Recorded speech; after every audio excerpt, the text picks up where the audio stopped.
Oh, you got a stool. I forgot Oh. about the stool. Oh. This is the Vision 79 podcast, where my friend Sander and myself, Mason, discuss recent developments in our business and personal growth. The name Vision 79 comes from our respective racing numbers. Sander's is 40, mine is 39, and we have similar ambition to progress in our business and personal growth. Many successful people have started small, just like us, but very few of them have documented their early years. They often say they wish they had, and given we believe in learning lessons from others, we intend to be the first to document our journey from start to finish. This is simply a documentary of our lives, and as such, we do not monetize these videos, so enjoy the ad-free content. Each episode is broken down into 3 segments, each covering our progress over the past week. We start by discussing our life updates, then our business updates, and lastly, we share any lessons we've learned over the past week. We have timestamps in the description to navigate these sections easily. Today is March 11th, 2026, and we're recording episode 99. So what do you have for your life update this week? This week I went to work. Well, kind of week and a half because I had the flu. That's right. So- Sander was sick over the weekend, so we couldn't record. Yeah, I was sick. Which, did you get sick right after Sebring? No, shortly because we No, recorded. I got after Sebring. sick. So I started feeling bad Thursday. And I felt quite bad Thursday afternoon and evening. I felt pretty bad Friday. I Mhm. went to work for a half day. And then once I came home Friday, I felt horrible. And I felt horrible until like Sunday evening. I felt slightly better. And by Monday morning, I did not feel good, but I felt like about the same as like Friday morning when I went to work. Did you have so a fever? I never checked. I never took anything for it. I never checked. Don't know if I had a fever. Okay. I don't own a thermometer, and I wasn't about to spend $20. So if I care, Gotcha. I was like, well, I mean, I felt like hot. Like I put my hand on my head. It was like hot. I'm trying to remember because I always take my temperature because I know if it gets past like 105, you should go to the doctor or like the ER. Yeah. But when I moved in with Grace, I don't think I owned a thermometer on my own because I lived with my parents. And then when I moved in with her, I'm pretty sure we used the meat thermometer that we use for cooking. I don't think we own a dedicated one. I'm sure either. that's accurate. I was gonna diss you, and then I was like, I think I used the one I stick in raw meat to check if it's cooked. I don't want there. I'm not much better. I just wrote it out. I was like, there's probably not much I can do besides just drink water and rest. So that's what I did. Yeah. But yeah. Was it the flu? Were you like throwing up and stuff, or I don't know if it was the flu or not. It was something. It was. did you throw up? Did you shit No, yourself? No. I had like You the shit yourself, worst- so not the flu. I had the worst. I had the worst headache like I have ever had. I had one of those too this week. It was in the middle of the night. horrible.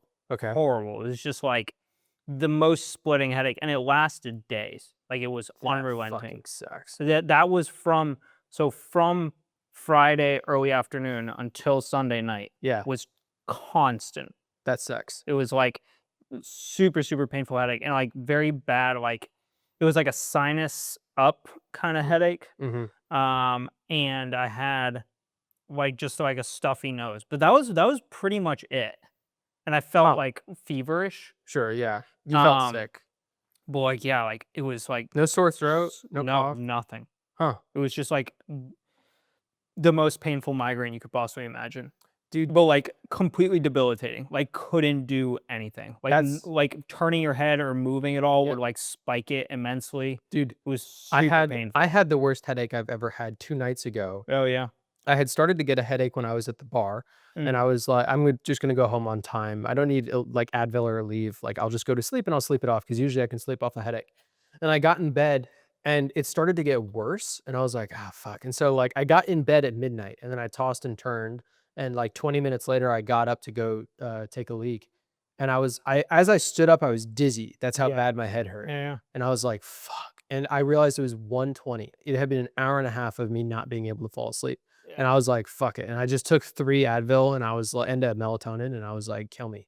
Just take me out. I don't want to feel this. Horrible. It was terrible, dude. I think mine is postural though, because I'll tilt my head forward, and I already have military neck. So the muscles right here tense up. And so my headache was like up around the front of my head like this. So I think I did it to myself, but it's the worst one I've ever had, and I have shit posture all the time. Yeah, so no, it was terrible. that sucks, man. And it was just constant. Like, you just had to ride it out. Like, those. I took Tylenol, so I might have autism now, but I did take No. Tylenol. It's if a pregnant woman takes Tylenol while she's pregnant, then you have autism. But if you can take Tylenol whenever, I could be a pregnant be woman okay. with autism. It's possible. you could be. It's possible. Anything is possible. Yeah, So, but I mean, even the Tylenol did nothing. I took like 500 milligrams. it doesn't do nothing. It makes you retarded. Oh yeah, it does. It does. It does something. It just didn't help me. Yeah, that sucks though. Yeah. So, recording a little bit later, but yeah, past week and a half, been going to work. Still just doing trainings and running some small stuff by myself. Did I ever tell you about the Tylenol murders in the 1980s? Tylenol, when it first came out, did not have any of the safety features on the caps. It was just Oh. like you open a bottle and then there's the pills, right?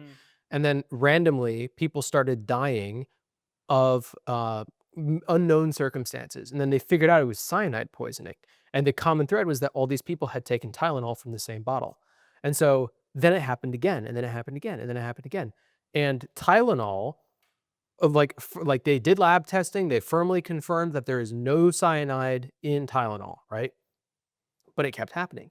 And eventually they figured out you could go to the shelf at Walgreens, open up a bottle, disassemble one of the pills, fuck with it, and then put it back in and no one would know. So Tylenol added the child lock safety measure and the aluminum foil top, that's on Tylenol. And then eventually other companies picked that up too. So now when you open a bottle of ketchup and there's that little plastic thing, it's because of the Tylenol murders in the night. So were people putting cyanide in the Tylenol bottles? They were opening a Tylenol cap because it's like a 2-piece pill back then. It wasn't a solid wow. thing. Yeah. So it was a two-piece plastic pill with the powder inside, and they were adding cyanide powder, or they would take out all the powder and add cyanide. Why would people do that? He was a serial killer. It was They just, said like, one they never, guy. they said they never found him, but I'm pretty sure they found him. The guy that was the number one suspect was in the Netflix documentary they did on it that I watched, and it was kind of like how OJ didn't do it, but he did it. Yeah. It was like one of those types of deals. Yeah. Yeah. Anyways, so you're running some small tests at Yeah, work. just running some small things around at work, helping out, continuing to go to the gym. So Cool. just continuing to do that. I'm doing about 3 times a week. That's good. I'm like, whatever. That's consistent. Yeah. So I shoot for every day, and then stuff comes up, and then that turns into like 3 days. So Yeah, I hear you. it's Well, like you today I didn't go to the gym, right? Because I left Right. work to come here and do this. and you were right? sick for a bunch of the weekend and last week. Yeah, I think I still did 2 days. I think I did 2 days last week. Yeah. I think. Which for being sick that week isn't bad. Yeah, it's not bad. So Yeah. it's fine. Yeah. So doing that, yeah, I had to become a plumber this week. So because the plumber that I used to use just stopped responding to me. Who did you used to use? A guy that my landlord knew. So Just a guy. Did he have a company?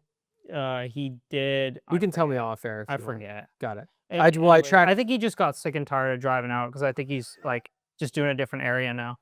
Dude, I feel terrible. The maintenance guy from my apartment complex lives in St. Cloud, and I had to call him at 11 p.m. a few weeks ago to fix our toilet because our toilet was clogged. And a clogged toilet is one of the emergencies that you can call 24 hours for. If you have a light bulb out and you need a light bulb replaced, you have to wait. But it's 11 p.m. And I was like, oh, I mean, I pay for the service every month, so I might as well call him. I called him. He was like, yep, let me get my shoes on. I'm going to be about an hour because I live in St. Cloud. I was like, oh. And then he showed up, literally just plunger and like a plastic bag. I had tried with my plunger. I just couldn't get it to work.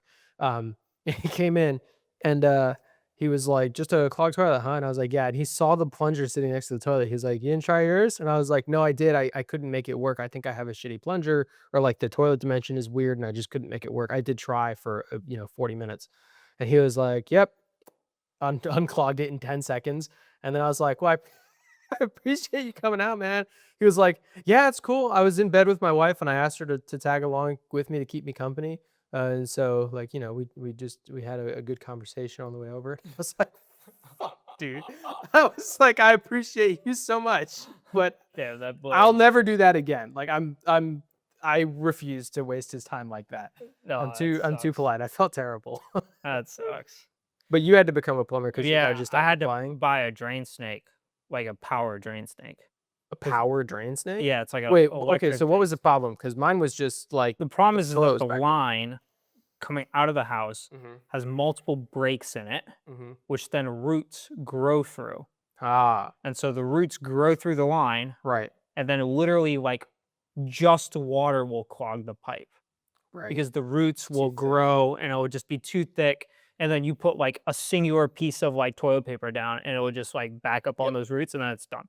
Damn. So And you've gotta get something that can cut root. right. So that's where the power drain snake comes in. So by power, is it like metallic and it No, it's rotates? electric. It's like on a Oh, like it's a electric. electric motor, and you feed it down into this tube through your like access ports Mhm. outside in your yard. Okay. Feed it down through. It's a 50-foot cable. You Got it. feed it down through, and it spins with a cutting blade on the front of it. Got it. And so I did that last week, and it's like it was good. And then this morning it was doing like a little weird thing. It usually starts small like Yeah. that.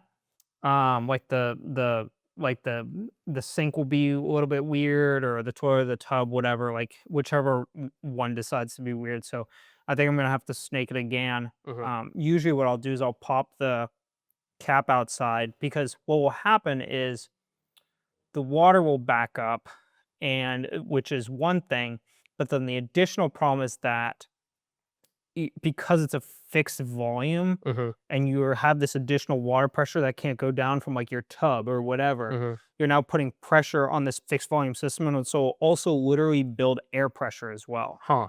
And so it's like this super like just packed in space. So I'll pop the outdoor cap to relieve some of the pressure out. Right. Um, and so I got to deal with that because it will. So the drain caps, more specifically, the water will back up in the tube down here, but then the access ports go up like this. And Right. so it'll build air pressure in that, Mhm. right? And so that just generates more pressure throughout the system. Right. So you pop the caps to Yeah, I remove the pop the pressure caps. throughout. Yeah, Yeah. there's a better explanation of it, but Yeah. um, I might do that when I come home tonight. I might just feed it down. It didn't work all the way.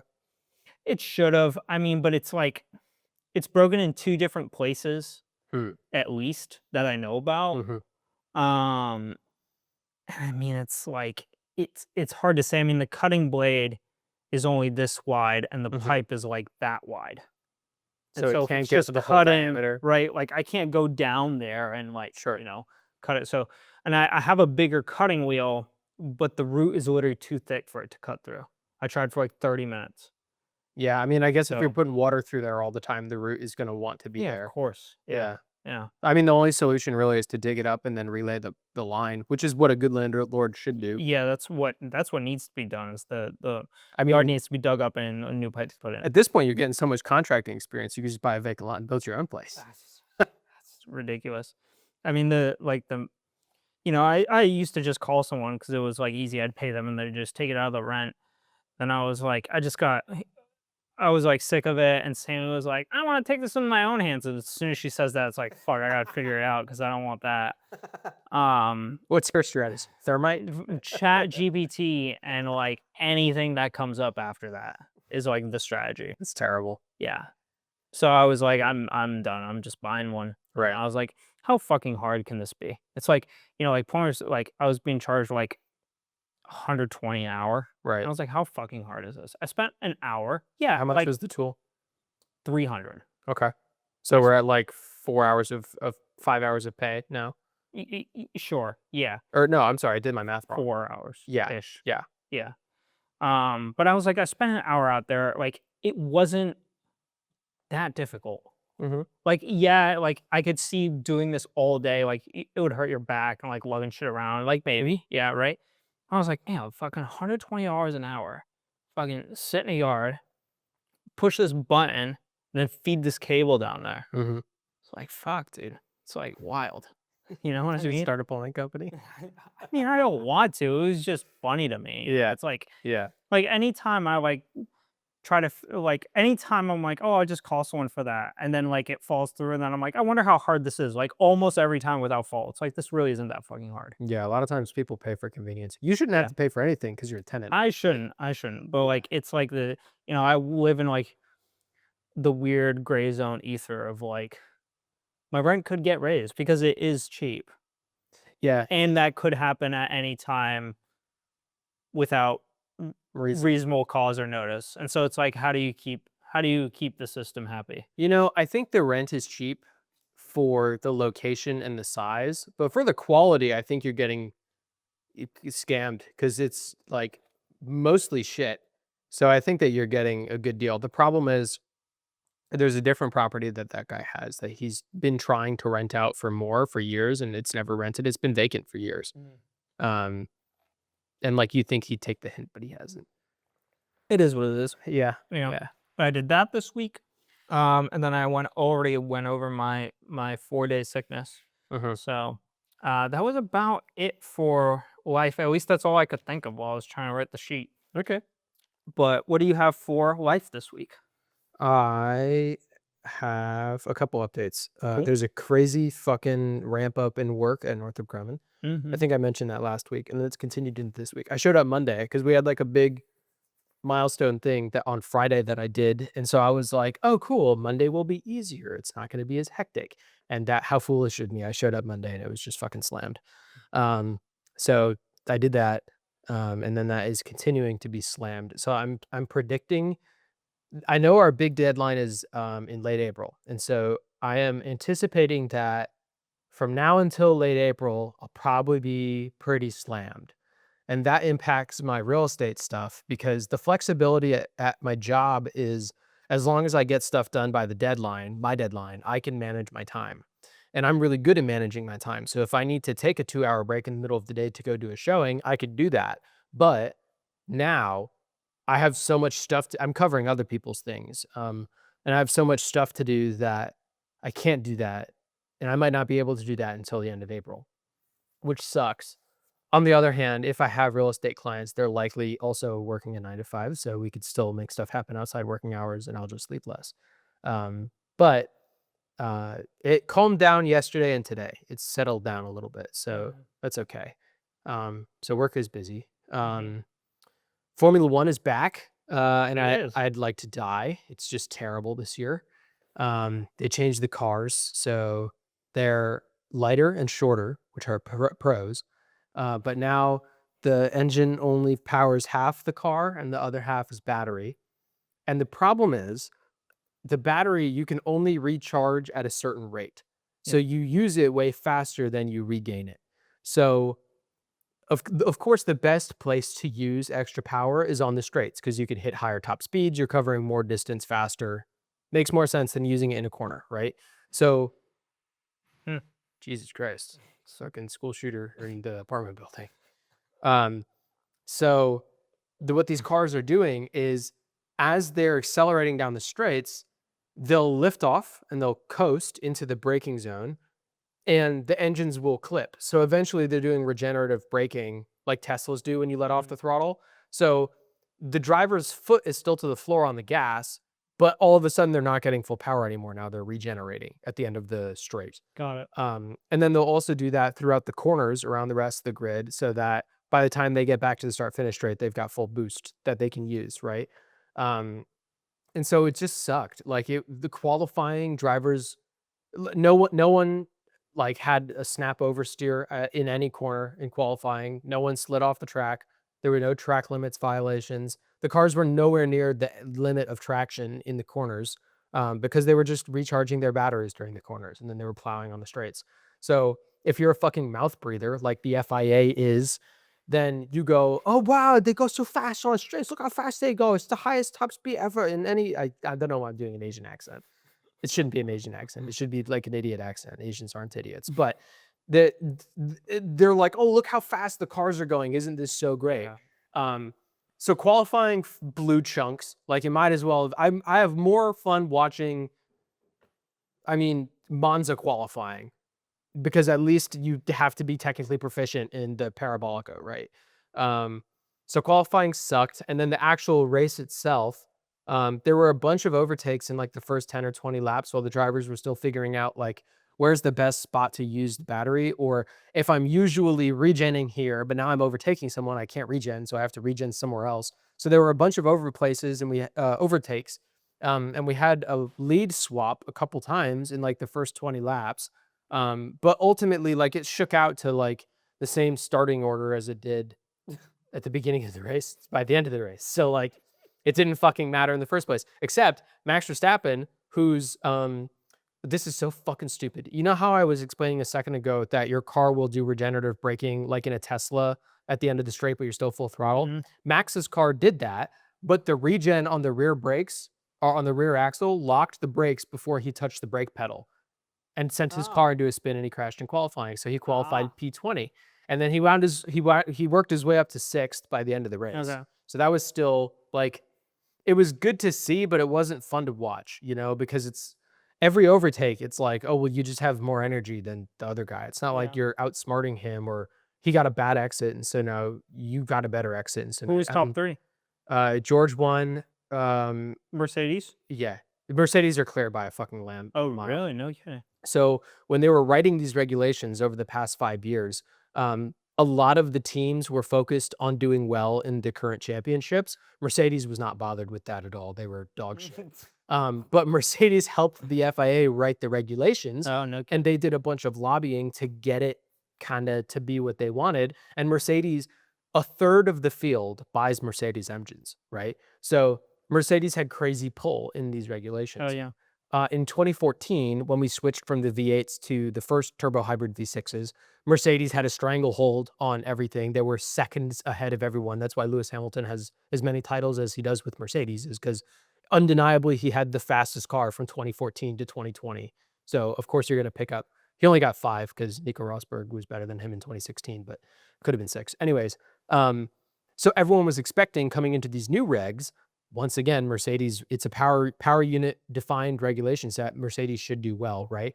In the first testing, Mercedes looked really strong. They had more miles than anyone else, great reliability, solid lap times, and everyone started talking about the compression ratio testing I've told you about, Oh, yeah. right? Then in the second testing, Mercedes had a reliability issue. They didn't do as many laps. They weren't going as fast. They put the sandbags in the car, right? In practice in Australia, they weren't top of the field. Ferrari led FP1. McLaren was pretty high up there in FP3, like nothing crazy. And then in qualifying, they qualified 8/10 ahead of Ferrari in P2. And there were races last year where the entire field was within a second of each other. And now Yeah. Mercedes is 8/10 clear of Ferrari. In the race, George only won by like 6 or 8 seconds or something like that. But everyone is pretty confident that he was managing pace at the end. So McLaren and this is a big deal because if after the first like 4 or 6 races or something, if you are more than 2% behind the constructor in front of you, you get extra development resources to try to get better mid-season. But if Mercedes sandbags so that I'm only 1.9% behind them, I don't get that anymore. So Mercedes are kind of, I mean, they're playing the game, which credit to them, right? Max should have gone to Mercedes. Lewis should have stayed. That's on them for fucking up, right? But the problem isn't with Mercedes doing well, like ups to Mercedes. The constructors that bought Mercedes engines are not as fast as Mercedes are. So clearly it's Mercedes doing a really good job, and they should be commended for that, right? The issue is the regulations. The issue is I don't want to see push to pass. I don't want to see all this fucking energy shit. Like they have graphics on the screen that show you like how much battery they have left. I don't want any of that. So it sucked. The second race is first was Kimi Antonelli. First was George Russell. George Russell, sorry. Then Kimi. And then Charles. Okay. And then behind him was Lewis. Okay. So it was Mercedes, Ferrari. And then 5th was Lando Norris. And then 6th was Max. And Max actually was catching Lando and could have passed him, except Max's tire deg was way worse than Lando's. Okay. So the Red Bull is not good on their tire degradation. But generally speaking, it's like, oh, and Oscar Piastri crashed on the formation lap because the way the regulations are written, I can't remember like the exact explanation for this, but it's something about when you're regenning the battery. You know how I told you at the end of the straight, you're on full throttle and then your speed slows down because you're regenerating, right? If you lift off the throttle, so you're at full throttle and you have like 80% power, right? If you lift off the throttle to 80%, now you have full power. So it's full throttle, 80% power, or 80% throttle, full power, right? And so Oscar was doing the formation lap, and at a spot where normally he would be clipping, he lifted off the throttle a little bit because it's a formation lap, so you don't want to go crazy, right? But that gave him full power. And so he ran it up on a curb and hit the wall and crashed on the formation lap before the race even started. It's retarded, dude. It's so stupid. So otherwise, Oscar likely would have been in the top 5, top 6 conversation. He qualified better than Lando, so that's good. Everyone was talking about how if Lando Norris outqualifies Oscar Piastri this year, then he'll be the most dominant qualifier in Australia, like at the Melbourne circuit ever, which is the most bullshit stat that they have to try to come up with because Lando Norris isn't going to win a single race with the number 1 on his car, and the FIA and Formula One doesn't like it because he's their fucking sponsorship boy because he smiles real bright and he makes some sponsorship money. But he's an asshole, and I hate him, and he's not going to win a single race. And he didn't. He didn't win this race, and he didn't qualify better than Oscar Piastri. So fuck your stupid stats, FIA. I'm thinking of making a Lando Norris hate account on Instagram, but That's a good way to spread love and joy. I have too much else going on. Yeah, now, so post-race, it's the most diabolical driver interviews ever after the race, where they're like, how was that? Every single driver, that was shit. We hated driving those cars. They fucking suck. This is not what Formula One is supposed to be. This is like Formula E. The same shit that Max said after the first 10 minutes in the car, right? And Lando, who was like, Max should just be happy to be here. We get paid so much money. I get to suck everybody's dick. You get free food. We get free travel. He should just be grateful to be here. He can retire if he wants. Now Lando Norris is like, we went from the best cars in the world to the worst cars in the world, and this is a tragedy. Fuck you, Lando Norris. I want every team to upgrade their car except for Lando Norris's car, and I want Lando Norris to keep driving these piece of shit cars. I want everyone else to go back into V8s. I'm just processing my emotions. Anyways, the second Grand Prix is this weekend in China, so we'll see if that gets any better. Interestingly, the longest straight in the Chinese Grand Prix is longer than the longest straight in Australia. So whereas in Australia, you lift and coast a little before the first corner to regen your battery, in China, like a quarter of this straight, you're going to have to lift and coast. Also, Formula One made a new, you know how they do driver of the day where you can vote, like you're watching, you can vote who the best driver is. They have a new one called the Speed Master, where they put on the screen the person who hit the fastest speed of the weekend, right? And in the clip, it shows the second, I think it was Franco Colapinto, the second he hits 344 kilometers an hour. And then they cut the audio because the second after he hits that, he starts to lift and coast halfway through the straight. And it sounds like a box of rocks being shaken around in the back of the car. Wow. It's just terrible, dude. So I'm sad because Formula One makes me happy and it sucks. So I guess this is what it's like to be a Ferrari fan. Also, dude, George Russell's a great driver. He lives his life in a way that I don't prefer. So it's not great to see him win for me just because like he's a prick but he's a good driver. And so whereas Lando Norris is a prick and I don't think as good of a driver, it really hurt to see Lando Norris win a championship. I think George Russell probably is a championship caliber driver. If he wins it, he probably deserves it. He's a good driver, but man, I would just be so depressed to see it happen because he's such a cunt. But anyways, moving on from Formula One. Next week, my brother's graduating from undergraduate pilot training. So Grace and I are going to Oklahoma for Friday and Saturday for his graduation, or Thursday, Friday, Saturday. So that should be fun. Yeah, that'll be my first time on like a vacation that I can remember. I think the last time was maybe when Grace and I went to visit her sister in Miami like 3 years ago. That was in 2023. 4. It's been a while. So that should be fun. I also got a raise at work. I got a bonus. I was looking through my finances because I do my monthly finances on the 1st. And I saw I had a $633 paycheck from Northrop Grumman. And I was like, oh my God, they cut my pay. I'm not gonna be able to pay rent.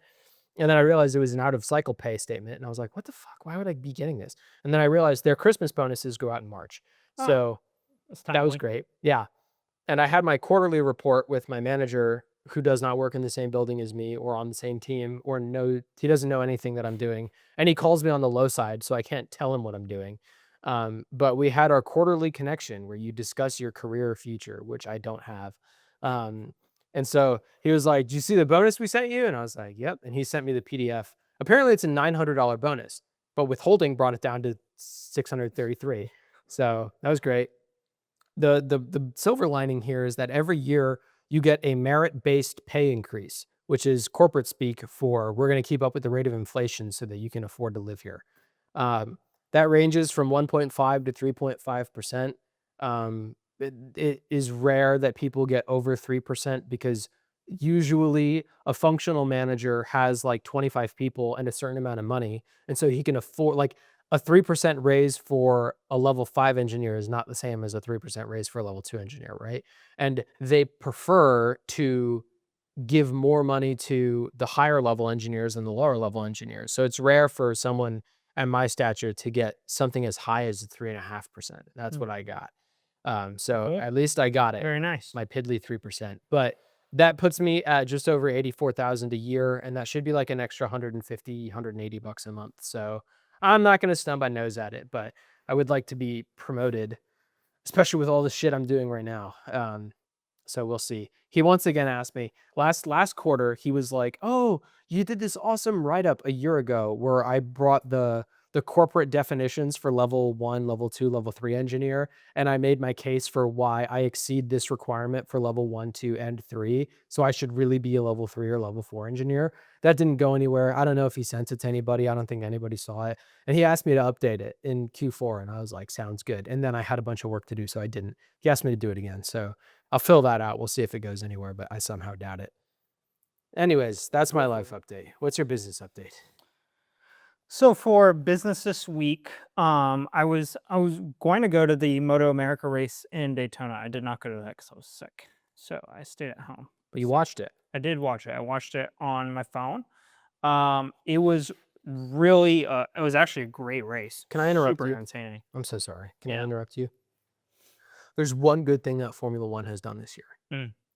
They sold streaming rights to Apple TV, who completely reconfigured the user interface. So now you can select to have multiple screens on your screen at once. Oh, that's So cool. instead of me having to set up my laptop with a bunch of screens and have an account get flagged for being logged in too many times and shut down, now I can have the main broadcast up and I can have Max Verstappen's on board here and the data channel here so I can see what people's split times are doing.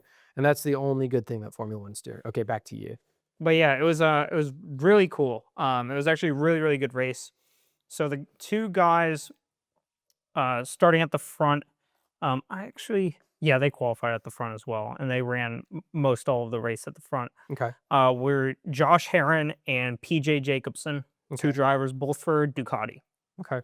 So they were both racing for Ducati, but the team has assigned them completely separate crews, separate strategies, and there are in MotoGP in general and for this team in general and for this team specifically, no team orders. You are allowed to race each other as much as you want because each bike has different sponsors. And so each bike is out there to win for their associated sponsor. Take notes, McLaren. Yeah, so no team orders. I thought that was really cool. That is really cool. It's how racing should be. Yeah. Anyways, so they get going. And so they're racing. They're both up at the front. There's 3 pit stops total in this race. Josh Herron comes in on the Ducati, and they change his tires, fill up the bike, and he can't get it started. And so they're pushing it. He can't get it started. He loses I think he lost 9 seconds on that pit stop in comparison to a general pit stop. Yeah. 9 additional seconds. Yeah. Just doing that. It's a long stop. He made that up and got all the way back up at the front in less than 10 laps. Really? Yeah, he ran the fastest laps of the whole race. He was in the 148s. Everyone was in the high 149s, 150s. He was in 148s, way down. Wow. Yeah, so he hauled, got all the way up to the front, and then had his second pit stop. PJ Jacobson also had his second pit stop. The first one went well for him. So they were both up at the front doing their thing. And then they're fighting, and then they have to go in for a third pit stop. They both come in, and PJ Jacobson and Josh Herron get in almost the exact same time. Josh Herron just a little bit before, a touch. They're right in front of one of the other like that. And PJ Jacobson, or Josh Herron back here, gets done just before PJ Jacobson. And so he starts to pull out, and then PJ Jacobson starts to pull out. And there's a camera guy for PJ Jacobson on the grid taking a video of PJ pulling out. And the camera guy backs up Josh Herrin hits the camera guy exiting the pit because he backs up right in front of Josh Herrin's bike back here as he's trying to pull out. So he hits and stalls the bike.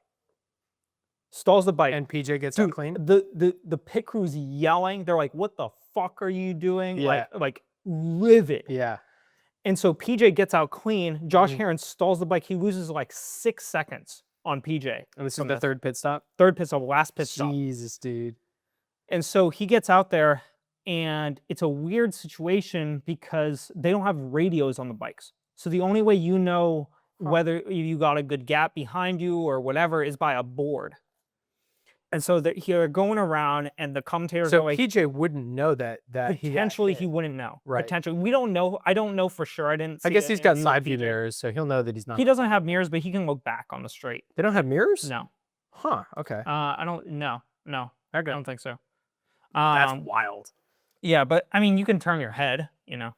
I guess so. Karts don't have mirrors because you can turn your head. That's true. I guess I'm used to cars where yeah, your whole range of motion is this. Right. Yeah. But anyways, so Josh Herrin's way back there, and he's like, allegedly, he'd been struggling all week. You know, with the bike setup, with just generally like that weekend, like he wasn't running that great. And this, an important note, Josh Herrin had won the previous 3 Daytona 200s in a row.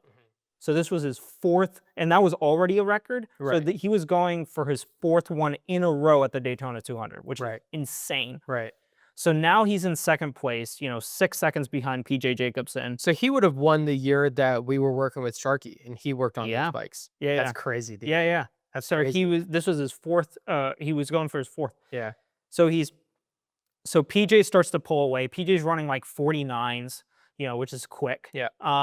You know, and Josh Herrin is like essentially like, I'm just gonna run this race. I don't think I can get first. He talked about it afterwards. He was like, I just demoralized. Yeah. And I'm watching PJ go around because they have good camera footage for these races. I'm like, he's running too hard. Like I don't know if he didn't see the board or whatever. I was like, this guy's just running too hard. Like you could just see he was just like really getting on it super hard. And I was like, I think he's gonna dump the bike. Like I don't think he's gonna finish this race. And not shitting you later, 2 laps later, he dumped the bike going into turn 5. How many laps to go? At that point, it was like 10. Damn, dude. Yeah. Of the 200. Yeah. Damn. Yeah, it was like 10 or 12. So did Herrin win? Josh Herrin won. Wow. He won his 4th one in a row. Yeah. That's cool. Yeah, so PJ Jacobsen went to overtake a lapped bike on the inside, and he came in too hot and he dropped it. Man. Yeah. And I was like, I could see him. I was like, this guy's running too hard. How far behind was he was gaining, like every lap he was gaining a second on Josh Herrin because Josh Herrin had just given up at that point. And PJ was just like pushing. But how far behind was Herrin? At the point of the accident, I think he was 8 seconds ahead. Man. Yeah. Interesting. You know what? I'll say this. So everyone's talking about how George Russell started sandbagging at the end of the race because he didn't want to win by a huge margin because he doesn't want the rules to be changed, right? And Mercedes have openly talked about how in the 2014 regs, they sandbagged for whole entire seasons so that they would win, but not by like a huge margin. Credit given where credit's due. When Max Verstappen had the car to win by 3 minutes, he won by 3 fucking minutes. Yeah. And sometimes he won by 3.5. So like that blows for PJ, but you know, sometimes you fly too close to the sun. Yeah. It was just like it was a cool race to watch. I mean, dude, when the camera guy backed up into the bike, I mean, it's like I was sitting there watching this video and it was like a battle between the two for like an hour and a half. And I fucking yelled at my phone. I was like, what the fuck are you doing? I was so angry from like third person, you know, because it's just like, it's so frustrating when like trivial bullshit like that gets in the way of a real athletic racing competition. Oh, I see it. What the fuck are they doing? Yeah. They're like in the pit lane. Yeah. And you could see him hit him. What the fuck, it's wild. dude? And it was funny, Josh Herrin. What a dipshit. Why was he standing there? I know. He backed up to take a pano video of the bike of PJ Jacobsen pulling out of the pit. Jesus, dude. Yeah. But after the race, Josh Allen was like, if I didn't win that 200, I might have been going to jail tonight. And I was like, fuck, dude. I was like, I mean, because it's excruciatingly frustrating. Yeah. It's yeah. like we're trying to have a race here, Right. and then Mr. You're farting Marketing is around. getting in the way of that. Yeah. That's like not cool. Yeah. Right. And so anyways, that was a lot of fun. You know, I could have thrown it in the life update. I put it in the business update because Oh, it's that's kind of fine. related to other stuff. But Man, fucking that guy out of a job for sure. If you want to be a camera guy, there's there's an opening at Moto America. Mhm. But additionally, this is like a future business update. Okay. Some of this, actually, quite a bit of this, some of this is kind of intermixed. But anyways, my helmet arrived at Wine Country, Cool. so I'll be picking that up Saturday.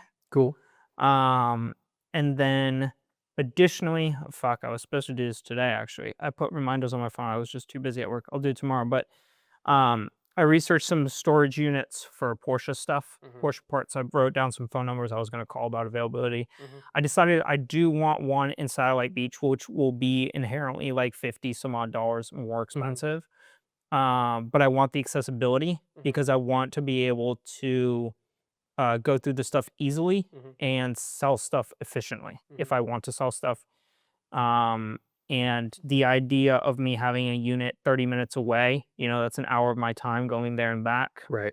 And I think that will eat me up quickly, especially since I already drive 2 hours a day for work. So, doing that, I think that's the move. So I've researched places within like a 10-minute or less window from my place, and there's like 4 within a 8-minute window. See if you can like price match people, like get them to compete. Yeah. Because I know they can flex their prices. I actually have to go in and negotiate with mine because they upped my rent without telling me. Haha. But last time when they upped my rent, I came in and I was like, "This is not what we agreed to," and they were like, "Got it," and they fixed it. So see if you can negotiate with them before you Yeah, sign anything. I will try.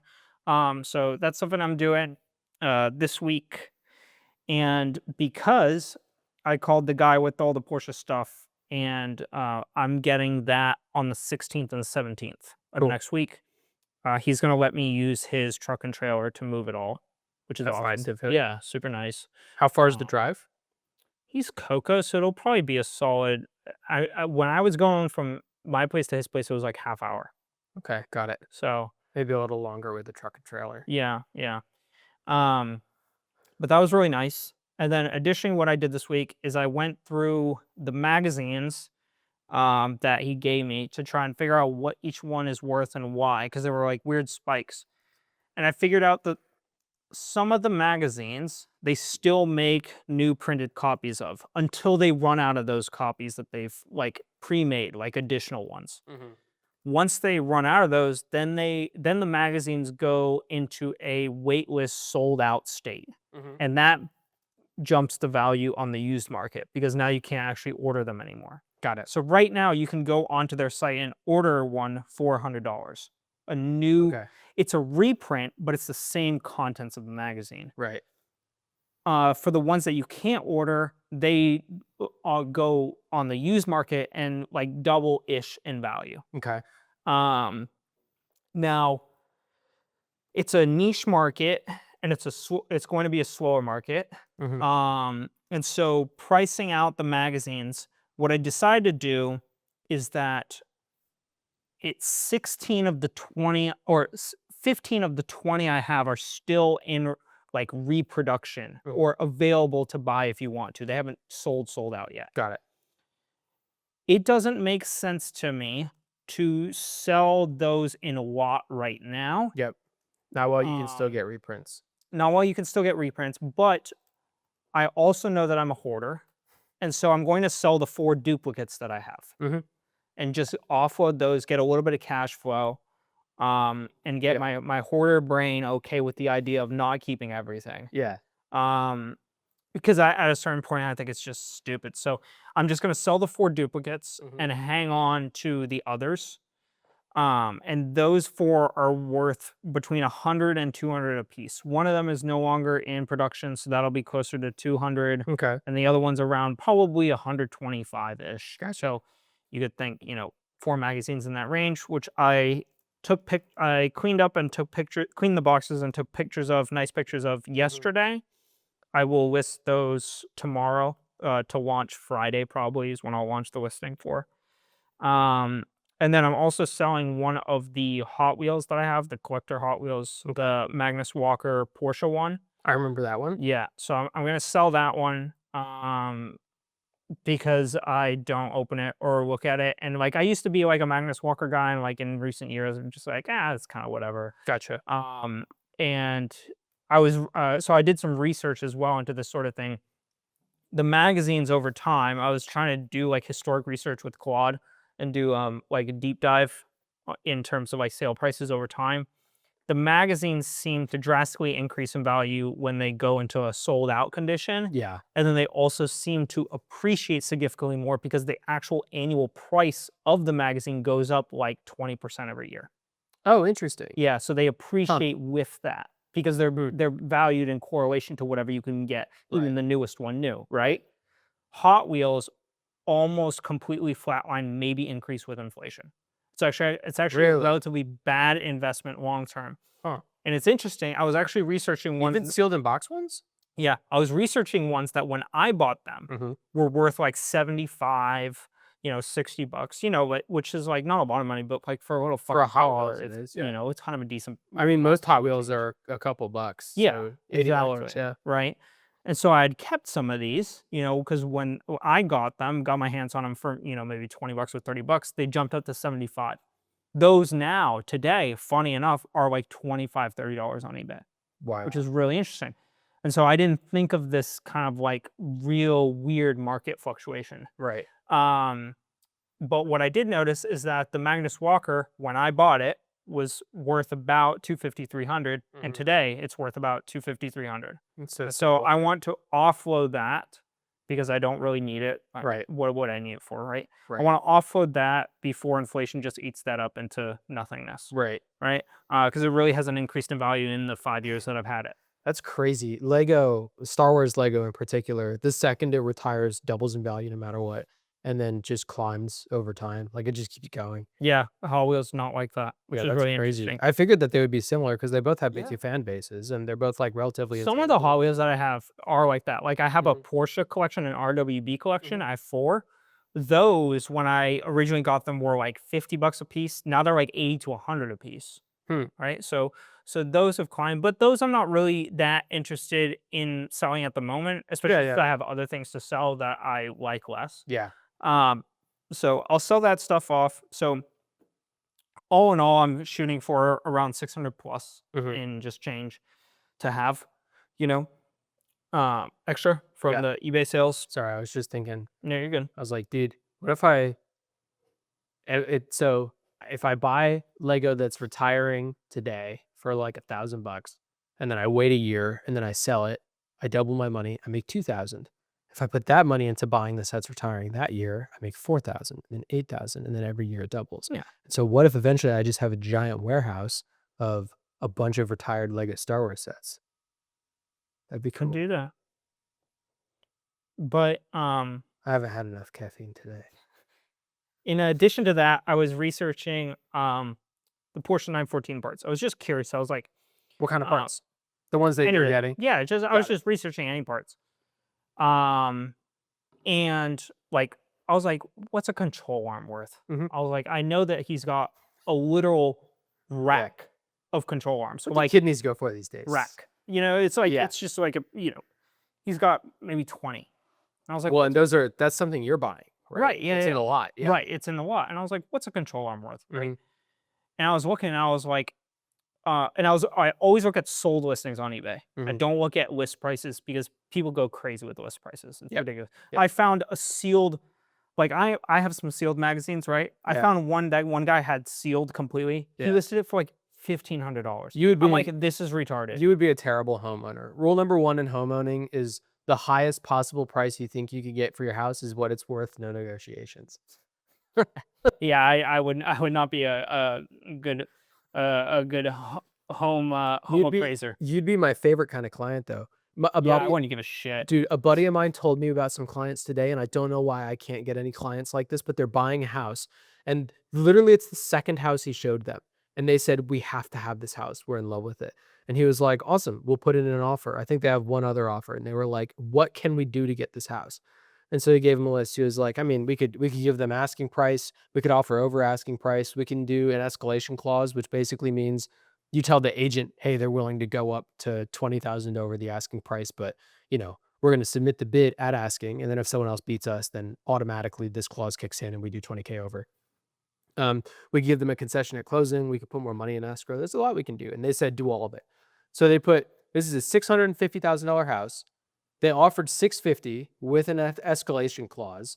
They put $15,000 in escrow. Most I've ever seen in escrow for any house is $5,000. They put $15K in escrow. And they had a shorter inspection period than the other guys. They're doing a 5-day inspection period. Oh, and they're also putting $250,000 as a down payment.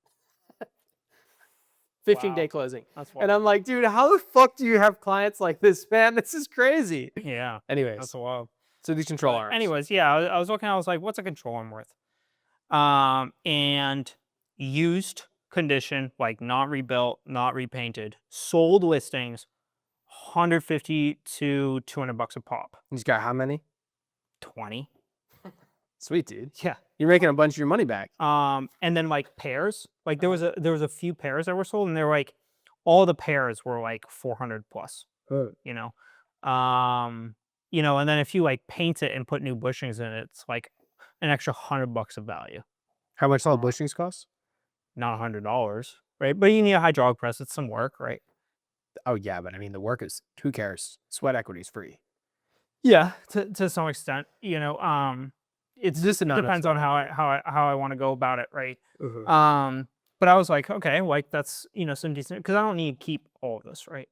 And then I was like, what about gauge clusters? Because I know there's got to be gauge clusters somewhere in those bins, right? Right. Every gauge cluster is like $350 or Sweet, plus, dude. depending on the condition and the mileage on the actual tack. Yeah. Right. If it's a low mileage, it'll pop up. Right.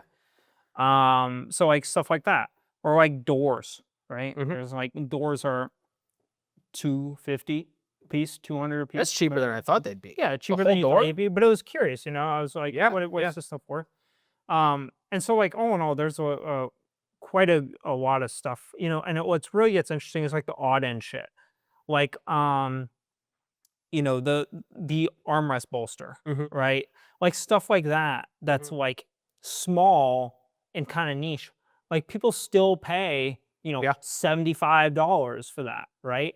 Yeah, I mean, Right. And so there's like there's tons of stuff like that, right? It's like the panel handle, right? It's like the weird shit that's only worth maybe $50, $75, $100. It's quick and easy, but people will buy it because people who own a 914, or like I do this with the E39 too, are like, man, I really want that one piece. It's only $50, whatever. Right. It doesn't feel like anything because it's cheap. Right. But in reality, it's like if you got 200 of these $50 pieces, like you got what, 10 grand of shit, right? Yeah.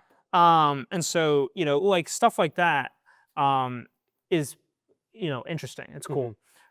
So that's part of what, and part of my eBay kind of warm up as well is like selling those Hot Wheels and selling some of the magazines, stuff like that. Yeah. Kind of getting that stuff, like getting the ball rolling on some of that stuff. Yeah. Additionally, this week I did the BMW oil change finally, which I had to do for a little while. Congratulations. Thank you. So I did that, and It doesn't try to do it on its own. no, it really doesn't, honestly. It doesn't leak. It burns some, but like only if you're on the highway. Like if you're on the highway, like going 90, it'll burn a little bit, but it really doesn't leak any. My check oil light has not come on since not this past oil. The sensor might be broken. I don't know if that's. It could be. All right. It also, I mean, I don't think your car's leaking much though, because I mean, we did a good No, job. it With does. that It still burns. It still burns. But I was saying I don't think it leaks a lot. Correct. Yeah. Yeah. But it burns a lot. So. Yeah. I think the only thing it leaks stem. out of is that drain plug, which is just like. Yeah. Is the threading is all screwed up on it. I remember I don't want a new oil pan. Yeah. I don't want a new oil pan on that car because that means we have to pull that motor up again. You don't want anything wrong. I don't want anything wrong with that car. Dude, today I was like,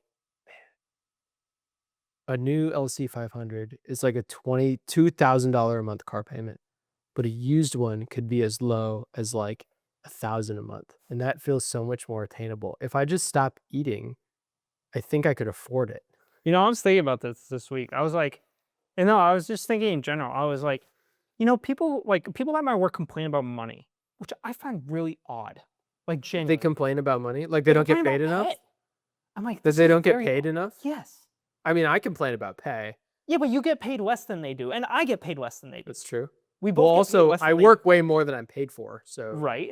there's Right. that. But it's like, my coworkers like, so you have level 1, level 2, level 3, level 4, and then senior. Okay. With at least within my specific group. I understand. That's how it is, right? Yeah. All of the people I worked with besides one are senior. Wow. Every single one. Okay. Very interesting. Huh. And they've only been there a couple of years, but they've had other jobs, right? Yeah. And so if you presume, right, I'm making 105. Mhm. If you presume like a very mediocre 10% increase per level, right, which likely higher. I did the math on this the other day. It would be like if you were a senior and your lowest bar was like 135 a year, right? Wait, what? If you could, like, if you do a 10% pay increase per level, Mhm. right, from level 1 to 2, 2. 105, then you go up to like 115. And then you take 10% of that. Right, and then 10% Okay. of that, and so then you would be at 126 at level 4, and then 10% of that, you'd be at 138. Is there anything Right. higher than senior, or is that the highest level of technical that you can be? I'm not sure. I think it's the highest level. Yeah, I think Gotcha. it's the highest level. Huh. Okay. Well, like 138, right? So Sure, like yeah. 135, like bottom estimate of what you can make as a senior. Mhm. And I'm like thinking, and I'm like, I'm at 105, Mhm. and like I don't contribute to 401k, so maybe they have that. Mhm. But long story short, Mhm. after all said and done with some health insurance and whatever, I'm taking home $6,400 a month. Mhm. It's like, what, like, even if you have a mortgage, Mhm. that's like 2,200, Mhm. right? 2,400, Yeah. right? You're left with like $4,000 for food, Mhm. whatever your car or cars require, Mhm. and then like wife, and like only one person has kids. These fellas max out their 401k too. They do the full They 8% do. match and They then an do. extra They do. 8%. I know. But I will say this. But it's like, what do you spend? Like, I don't, like, all I see them Oh, do is like wait, go hang on. out and Okay. drink, or like go like, Yeah. it's that- like, that money goes what are fast. you spending for? Like, what do you need? Like, I understand if like you were trying to build something or like create something or invest in something, and you're like, I really need more capital for this. Yeah. But it's like, I don't see them doing that. Yeah. And so it makes me wonder, it's like, why is it the constant complaint about money? I Right? It's see- like every other day. It's not like once a month. It's like, Are they every complaining other like day. I don't get paid enough, or I'm Yeah, living it's paycheck to paycheck? It's like, I don't get paid enough for what I do. And it's like, also, Okay. mind you, these are the people Mhm. who, like, I'm pretty, like, we're salary 40 hours a week, right? Yeah. Like, I work 40 to 45 hours a week, Mhm. genuine hours. I'm probably there for like 50 because I don't charge for my lunch or anything like that, Okay. right? So I'm like really like doing a genuine 40 to 45. Yeah. Good boy. I am. I'm being a good boy because I actually like this job, and I want to keep it. I'm Yeah. trying to fucking be a good boy, be a good corporate boy. Right? But like, I genuinely don't think I've seen the guys I'm talking about work 40 hours Yeah. once. Yeah. Like, I'm almost positive if you did a time card on them, they'd be 30 or under. Yeah. Like, I'm pretty sure. And it's like, Yeah. it's just like it just baffles me. Is that as high as you can get, or can you get higher? Oh, I'm sure. There are definitely positions that pay well into the 200,000-300,000. That's my thinking, because at Northrop Grumman, there's two different like paths you go. Yeah. Generally, there's like the it's the A class. It's like admin, right? So Yeah. that's your like configuration control or like secretary and stuff like that. But generally speaking, you either go the T technical route or the S management route. Don't know why they call it S. But there's T levels 1 through 6, and then you become a Northrop Grumman fellow, which is T7. That's our senior, right? And the fellows, usually you retire, and then Northrop Grumman goes, hey, come back from retirement, and we're just going to pay you like $300K a year just to be on retainer, right? But generally speaking, most engineers can make it up to like a T5, right? And so my friend who owns the C8 Corvette is a T5, and he makes like 165 or 170 a year. And so if you're comparing like T5, like I can understand why you're like, oh, well, the guy at the same position at Northrop Grumman gets paid 30K more than me. I can understand that, but then apply for positions at Northrop Grumman. But it's right? like if I didn't have these like big aspirational things I wanted to do, right? Mhm. Like if I didn't have these big things, if I just wanted like a house and family and like a little bit of property and a car or two, like I could probably live on a merit increase off of a base $105,000 salary a year for the rest of my life. Yeah. Right? Like it's like it just confuses me a little bit, right? You know what well, you know what? Does it make sense what I'm saying? I think so. Yeah. Well, Because I it's also like if think you that have big things, I understand why you'd want to shoot to try and figure out how you can get more money because you want to create these big things. But if you're just going to the restaurants and the bars, getting drunk with your friends, and then taking a vacation once or twice a year, and like having a basic property, like I don't understand why dedicate the mental energy to thinking about why you don't get paid more.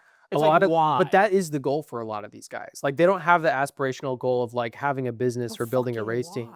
The aspirational goal is to make as much money as I can, like have that annual It's just salary like be as so high as possible. strange to me. Like I understand, like money is important. Right. It is a tool. It is useful. Yeah. If I did not have these goals, I would not spend my mental energy and dedication thinking about how I can get more money because what would I do with it? Well, what's strange to me is that like I understand wanting to have money in the bank, right? And like having a big savings Having account. some stability is nice. I understand that. What is strange to me here is that rather than taking an effort to go, because like, I mean, the DoD like path is start at one job and then move as quickly as possible for pay increase, and then do it as many times as you can to increase your pay as many times as possible. So what's more strange to me than these guys wanting to make as much as possible, because that I do understand, is why they're not doing anything about it. Because but like NASA's hiring, dog. Blue Origin employees go to the DoD all the time. Like it's tough to get your clearance, but once you get it, like, you know, you take one pay decrease from 130 to 110, and then you have your secret clearance and you can go off to, you know, make 200K in 2 years. Like, It's just strange to me. But anyway, I don't remember how I got on that tangent. But regardless, was I still going on my business update? I have one more thing. Right. Well, you were talking about how you're looking at something. This is riveting content. Yeah, I have no clue. Well, we were talking about how you were looking at control arms and then selling, but you had a bunch of copies of things. I guess I was talking about aspirational things and then money, and maybe somehow got sidetracked into this. Yeah, I can't remember. And brainwave.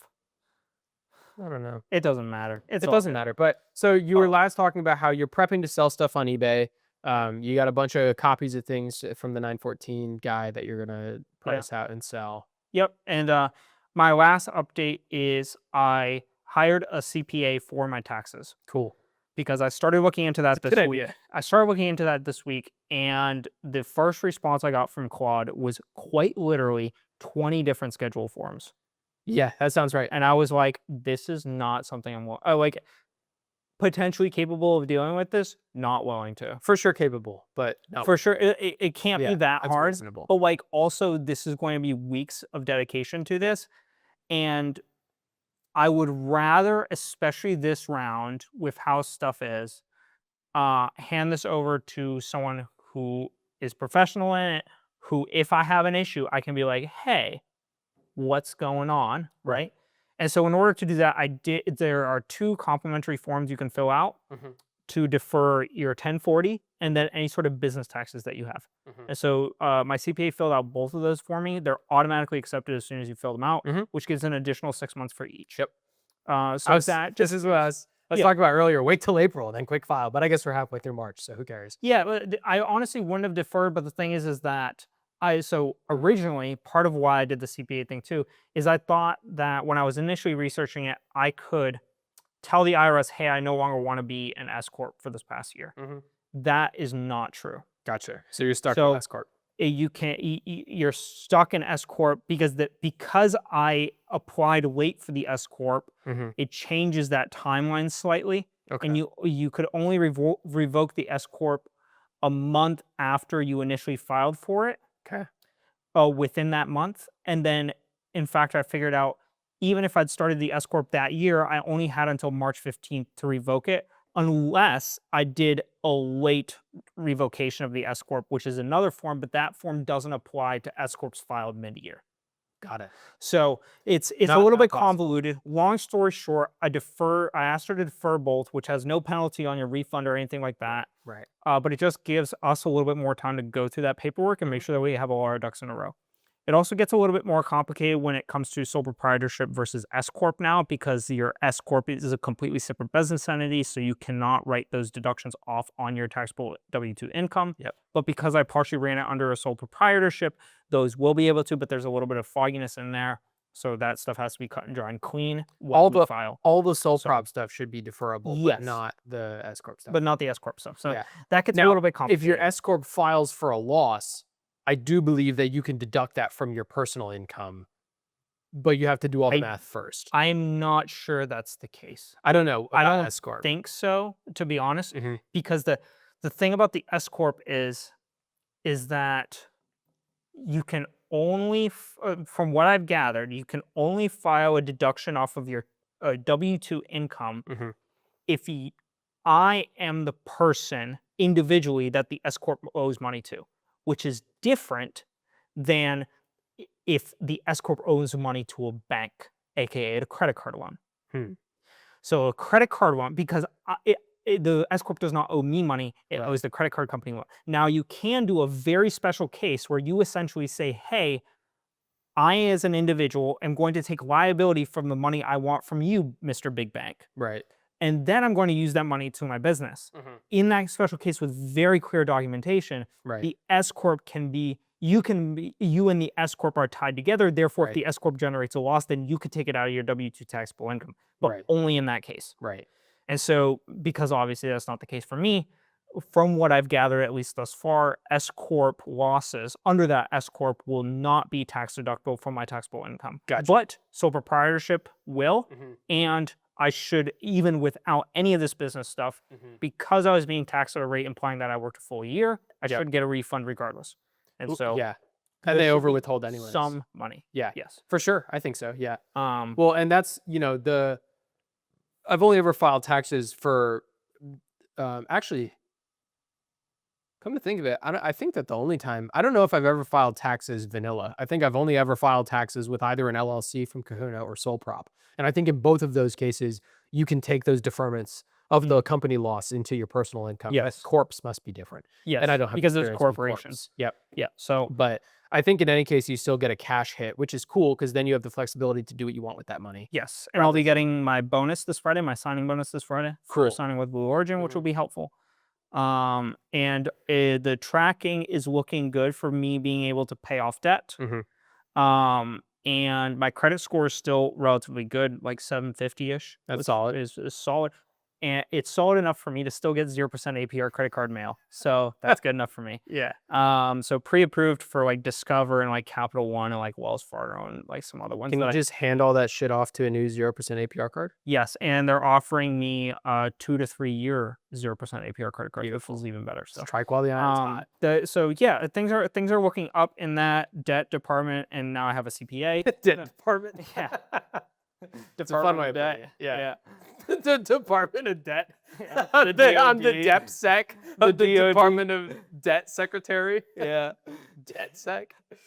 That's funny. Debt sick. Yeah. Anyways, that is my business update. It's a good for this update. week. Looking forward to getting the Porsche stuff. A lot of stuff there. Good amount of stuff of value, and looking forward to kind of seeing what I can do with that stuff and kind of where I can go with it and whatnot. But overall, excited about that. I think the next adventure on that side of things will be a location to work on it, which would What do be you mean? a space, because there are some complications to working on it in the garage that I have.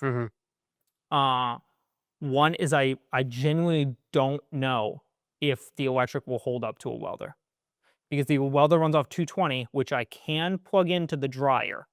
So I could unplug the dryer and plug in a welder. I'm sorry. So this is welding your current 914. Right. Okay. Which needs to be welded. Right? Right. I could unplug the dryer and plug a welder into that. Uh-huh. I have deep speculation of whether that circuit will actually hold. And the wiring in that place makes me a bit nervous. For multiple reasons. One, there are rodents that live in between the ceiling and the roof, which have eaten some of my wiring.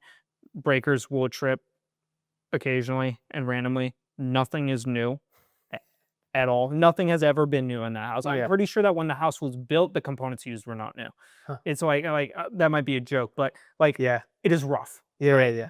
And so I'm trying to think about just passively, maybe 6 months from now, when I know a little bit of this debt is paid off, maybe I can sell some of the components, go through organizing this stuff, kind of taking it a little bit slow in that section for a little bit while I pay off this debt. Now, once I'm at baseline, once I'm at baseline, because this is what I was thinking about a little bit with pay, I'm like, I have $6,400 of income after taxes coming in. What the fuck am I gonna do with it? So light it on fire. Right. Well, I don't want to light it on fire. Right. But it's like I don't need that much money to live. I've gotten my expenses down to the point where I'm like $2,400 a month. Right. Like and comfortable at that level. Right. Like very comfortable. And so I can do less. 500. I don't want to be. But it's like if I have genuinely an extra $4,000 a month, it's like I need to do something smart with that. What could I do? What kind of shop space? What kind of building or piece of land or parcel could I put a loan down on or something like that, right? You could build a barn dominium. Just live there. Yeah, something like that. Genuinely, it's something that I've thought about. Like a big 3-bay garage. I literally had a dream last night where I blew out the living room wall and made a 2-bay garage in the duplex. I wouldn't do it in the duplex. No, I would never do it in the duplex. But it was like your dreams are on the right path. Yeah. But I mean, there's like building a giant barn with like a loft where you live in, and then the whole bottom area is like workshop, and you have sound damping so that you can actually sleep at night while machines are going, is like the dream. Yeah. So I'm just trying to think about like with a genuine extra $4,000 of income a month, what am I going to do with that in order to pursue my dreams and my passion? And so that's a little bit what I've been doing. It's a little bit of like kind of like a tippy toe area right now, just because I do have existing debt. And it would be extremely unwise to roll into that kind of thing while trying to pay down debt. I think I should tackle these issues one at a time before I make a clear mark in the sand. For sure. Also for my personal psychology, I think that I think it would weaken me psychologically to try and tackle both issues at the same time. It would be unwise even from that standpoint, because I think it would put me in a place of distraction and compromise on both fronts, and then neither will come out well. Yeah, well, and if you're doing something as major as a land purchase, you want to be able to give undivided attention to it to make sure you're not fucking up. Yeah, so that's a good idea. I just want to be smart with it. There's also the options of what kind of unit could I rent and where, right? And what kind of liabilities are associated with that? How does that compare to actually buying a unit, right? Is that more of a temporary thing, a long-term thing? How do I think about these things, right? So there's a bunch of different questions that will be asked, but none of them have to be answered in the next week. Right. The House just voted in Florida in favor of including no property tax on the ballot for this upcoming election. Wow, very cool. And so if the Senate passes it, it goes on the ballot, and the Florida people vote on whether or not they want property tax. So very realistically, next year we could have no property tax in Florida. That would be very cool. And that's because Florida, our government, is in a budget surplus of $12 billion. And now they're in a position to say that one of the clauses in the bill is we're cutting property tax, but we still must make enough money, like as a state, to fulfill our responsibilities, right? But we're doing that right now in such a surplus that we're making billions of dollars. So let's give the money back to the people. And so they're proposing the no property tax. But very cool. I mean, depending on the property you own, property taxes can be in the tens of thousands of dollars. Right. So big deal for homeowners and future homeowners. Absolutely. Yeah. So those are just some of the things that I'm thinking about, trying to be strategic with what I do with my time and money. I don't intend in any format to let it sit in a bank and collect something, right? I'm not I think that long-term compound interest. I think that I think that long-term investment can be great if you can be like, in 50 years, this is the life I'm going to be happy with. I think it's an amazing tool. I think you can be super smart with it. High yield savings accounts. I genuinely think that is a path for people, and people have done it. Good path. I am unwilling to bank on the fact that the world is going to look like anything we can possibly even understand, let alone in the next 50 years, in the next 20 years. Dude, And so you're getting into my lessons learned. I want to spend more time doing things that I love. I want to utilize every single piece of resource that I have today, because tomorrow, or the metaphorical tomorrow, is unknown.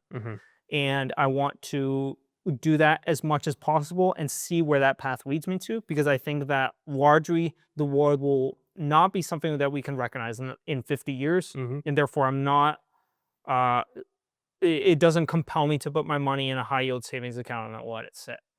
So that's kind of the path that I'm doing. So Hard for me, assets, dude. Buy 4,400 or $44,000 extra dollars a month is literally like something like I have to do something with this and not something stupid. And so I'm trying to think a little bit about what I would do with that and how. You know, it doesn't depreciate. What? Guns and land. Guns, land, and gold. That's it. Land isn't where I'm leaning. That's the three. So Guns are cool too. Don't knock guns. Once you start to learn about guns, it's a slippery slope. You get. I can see my coworkers who have learned about getting out of slippery slope. So I'll be sticking with my land for now. To compound off of your welding idea, because presumably you'll want to weld your Porsche before like going. Like you don't have to do like a whole land purchase or like rent it whatever before welding, right? But thinking about where you can go to use a welder, my first thought was trailer the Porsche at the Dutchy Enterprises and have the welding done there. But you don't want to have to trailer the car back and forth, and you have to set up a jig and everything like that. But you need a place where you can set up the welder and then like have the. I was also thinking about buying a generator too. It would just be noisy. And it would be expensive. Yeah, that's true. I would need about like a genuine like $1,000 generator in order to run a good welder. And you've got to worry about neighbors complaining.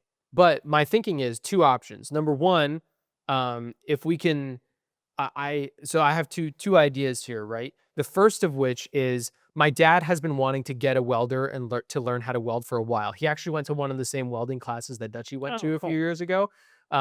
So I think he would for sure at least be interested in the idea. The problem is building a rotisserie or a frame or whatever at my parents' house, because my mom's garage spot she's very picky about. My second thought is that I don't know what Shaw is doing with his shop space these days, but I know he has a welder and I know that he can be dangerous with it. And I know that he has no problem with like long-term projects happening at his place, because we used to help his friends all the time.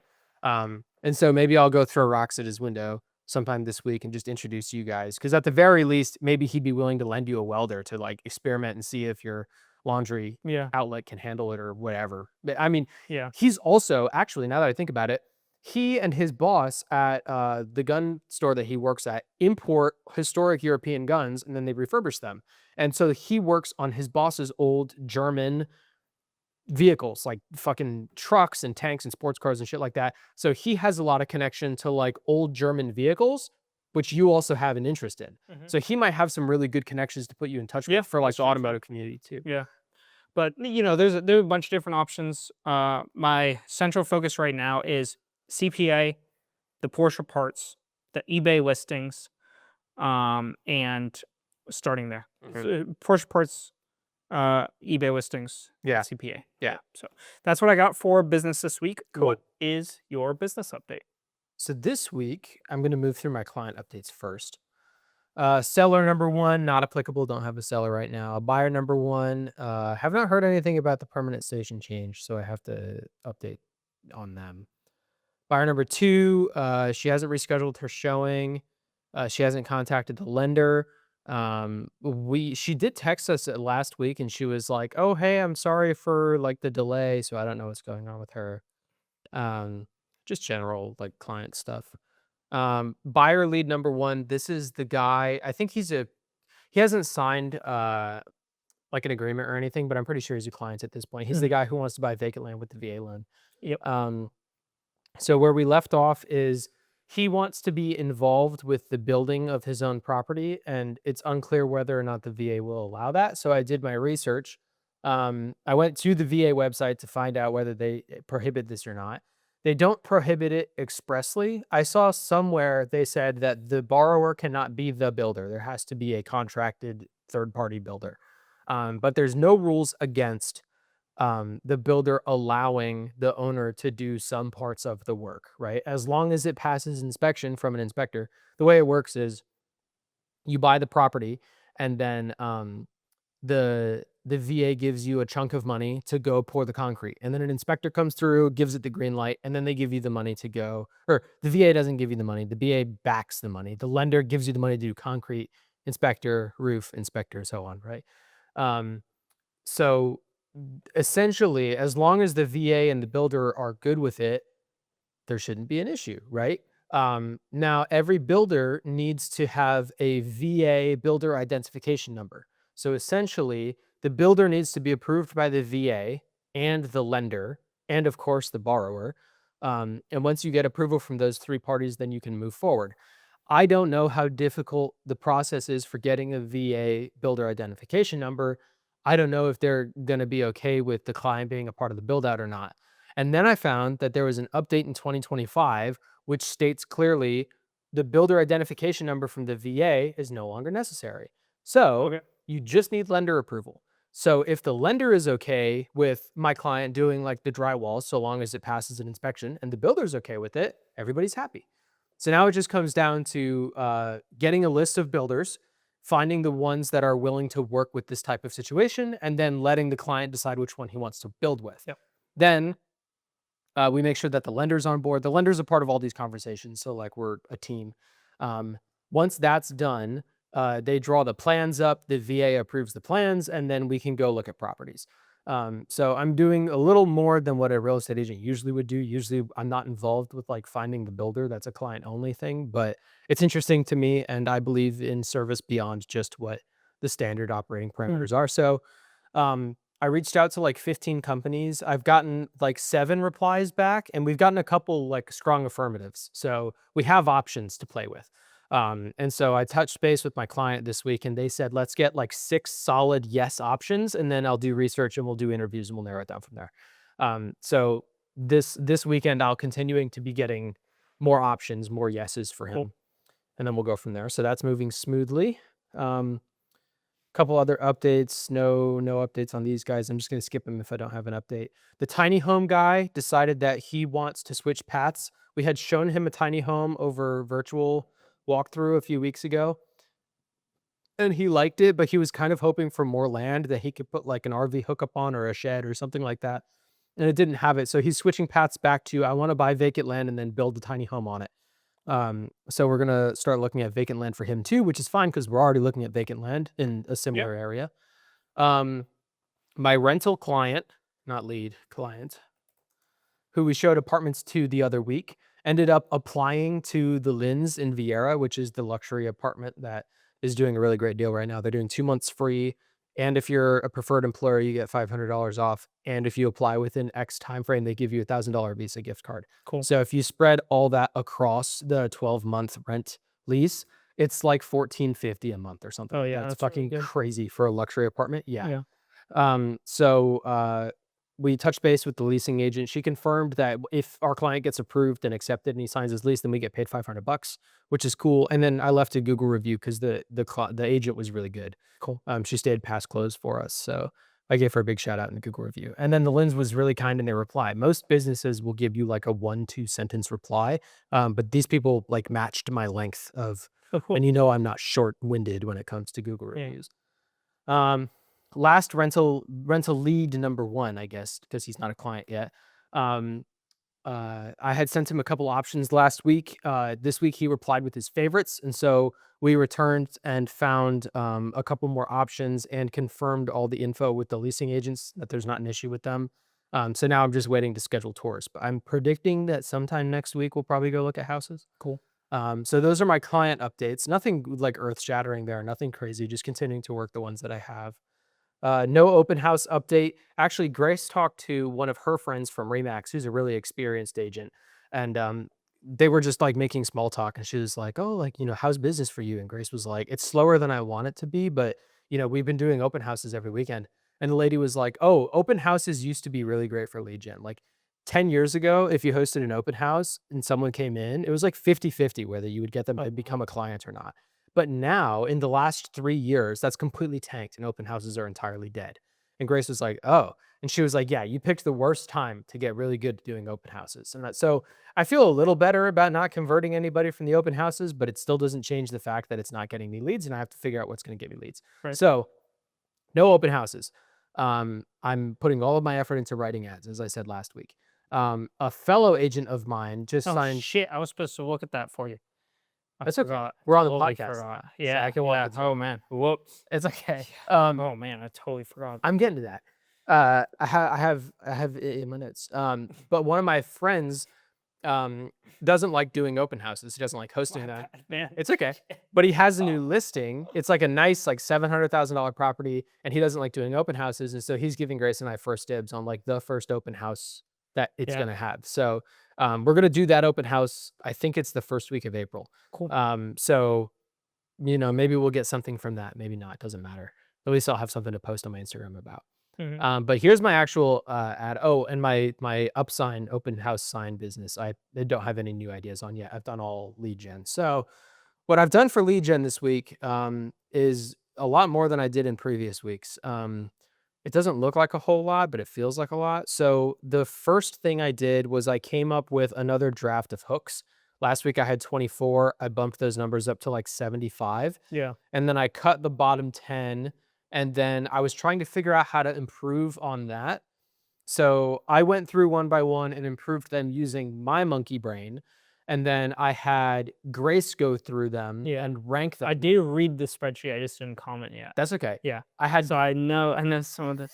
I had Good. I had Grace rate them on a scale of 1 to 10. And some of them are terrible because I wrote them before I created my avatar. I was just throwing shit at the wall. Generally speaking, my iterative process is like brain blast all over the walls and then clean it up and go from there. So I had Grace rate them from 1 to 10, and then I filtered them, and then I had Claude go through and rate them 1 to 10 and give me feedback. And so then I went through and adjusted the ratings and wrote my own notes and started to improve them. But I started to go through one by one and improve them. And then I was like, I actually want Sanders' input on this because you have a tuned eye and you can tell me which ones are not worth pursuing at all. I have a hunch. I think I have a good feeling, but it was interesting to me to see how Claude's ratings differed from Grace's ratings and for different reasons, right? A lot of Grace's reasons are vibes, and then a lot of Claude's reasons are sometimes they're good, sometimes they're bad. It kind of depends on each one. But then I have my own perspective, so I have my own comments too. But I started going through the hooks again, and I'm currently at 64. And maybe like probably half of these are shit. But the other half I think could be workable. But I got sick of doing hooks like 2 days ago. I'm like the fatigue started to set in. So I had switched tracks.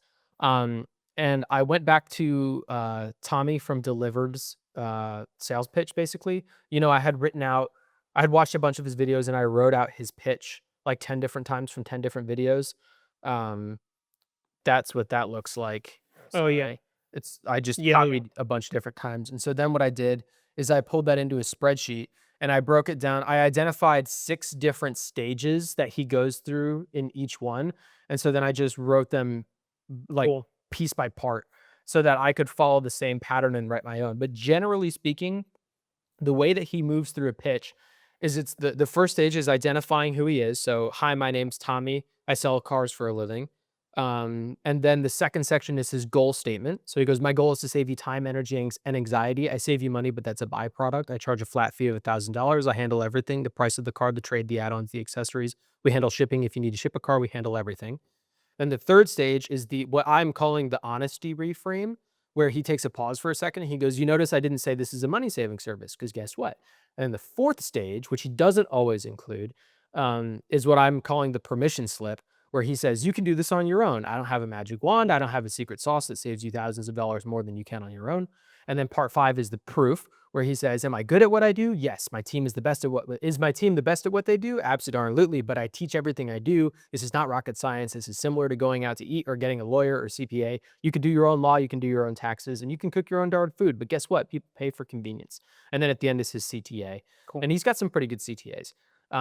But in general, dude, I am glazing the shit out of this guy, and I recognize that I am, but it's just so tight. And like, I can tell that he's done it 1,000 times because of the 9 that I have written out here, there's slight deviations, but what I can tell from reading each one, the anchors are the identity and the goal statement. It's in every single one is the identity and the goal statement. Every single one has an honesty reframe. Not every single one has a permission slip. And the proof in some of them is a little fuzzy depending on how long he wants to do. So generally, what I have narrowed down what I want to do is I started drafting a couple versions because you recommended having 2 bodies, right? Yeah. I think one body, what I'm getting hung up on here is the permission slip stage where he says, you can do this on your own. You don't need me, but it's a convenience thing, right? Because on the one hand, what Tommy does is he goes through the hassle of negotiating the car deal. And like, genuinely, I need no tools to do that. I can go do that on my own. He has tools that makes it easier for him and so that he can be better at it. But ultimately, he's right. There's literally nothing I can do. If you want to sell your own home, there's a lot of hurdles to jump through. So it's actually not as easy as saying you can do it on your own. But But I would just really list out and be like, if you want to learn this, and this, you can do this on your own, right, exactly. Yeah. And so I think what I'm going to do, because in some of his, he doesn't have the permission slip. He has the identity statement and the goal statement, and then he does the honesty reframe where he says, we save money, but that's a byproduct. But then he doesn't go into the permission slip, right? And so I think what I'm going to do is I'm going to have 2 bodies.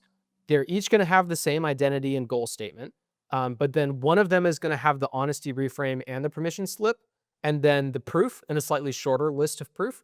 And then the other one is going to have the honesty reframe where I say, we save you money, but that's a byproduct. And then instead of doing the permission slip, I do a much longer proof section where I emphasize like the service that I'm selling. And then they'll both have the same CTA. And so I'm pretty happy with where they're at. I still have to tinker with them. I finished it last night. And so I have to go through with fresh eyes today and rip it apart. But generally speaking, I'm happy with where my body and CTA is at. The hooks at this point are what need most of the work. I think honestly, I'm stuck because I am at the point now where I think I could write like 15 new, fresh, really solid hooks with the avatar in mind.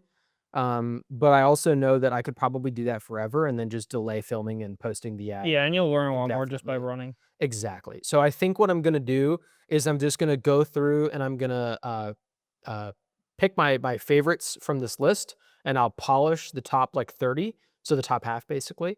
And if an inspiration hits me halfway through, then I'll write a new one. But overall, I'm just gonna get these to a place where I'm happy. And then last night, Grace and I were working here actually, and I set up the framing for a camera with that couch there because I realized the lighting in this room is really stable at any light level, windows open or windows closed. Yeah. And that wall behind you is blue and it's roughly the same color as my Blue Marlin. Oh, yeah, true. Also, these black things you can move around. So I positioned it for this podcast, but also this is the frame I had set up for yesterday. So what I'm going to do is I'm going to do this, but then I'm going to pull the brown table behind the couch with one of the green plants. So the background has a little bit of brown and green to pop. And then of course I'll be wearing my Blue Marlin shirt, right? Yeah. So I'm going to do test footage here on Saturday. And I'm going to go to the Blue Marlin office in Merritt Island because they have a really nice room with the Blue Marlin backdrop and the wood frame background. And I really like the wood color against the blue of the Blue Marlin. So I'm going to do test shots here. I'll do test shots there. I'm going to feel like what hooks feel natural and which ones don't. Because there might be a hook that looks really good on paper, but when I say it out loud, I can't pronounce the word or it just sounds dopey coming from me. I also have to get my cadence down. And I have to figure out kind of how I want to sound because something I hadn't considered in all of this until reading through Tommy's bodies today is that Tommy has a really bubbly personality. And what I like about Tommy is his customer service voice is really uplifting and upbeat and happy. And then when he negotiates, he really gets down to business, right? I think that I tend to be more down to business always. And that's not always the most like relatable in like an ad. So for example, have you seen Pace Morby's stuff? He's the sub 2 guy for real estate. He's very matter of fact, blunt to the point, but like kind of a dick, just the way he talks. It's nothing that he says, it's just the way he talks. I really don't want to come across that way. But I also don't want to come across too warm that I'm not taken seriously. I digress. I have to figure out what tone I want to use, right? Like what kind of acting I'm going to do.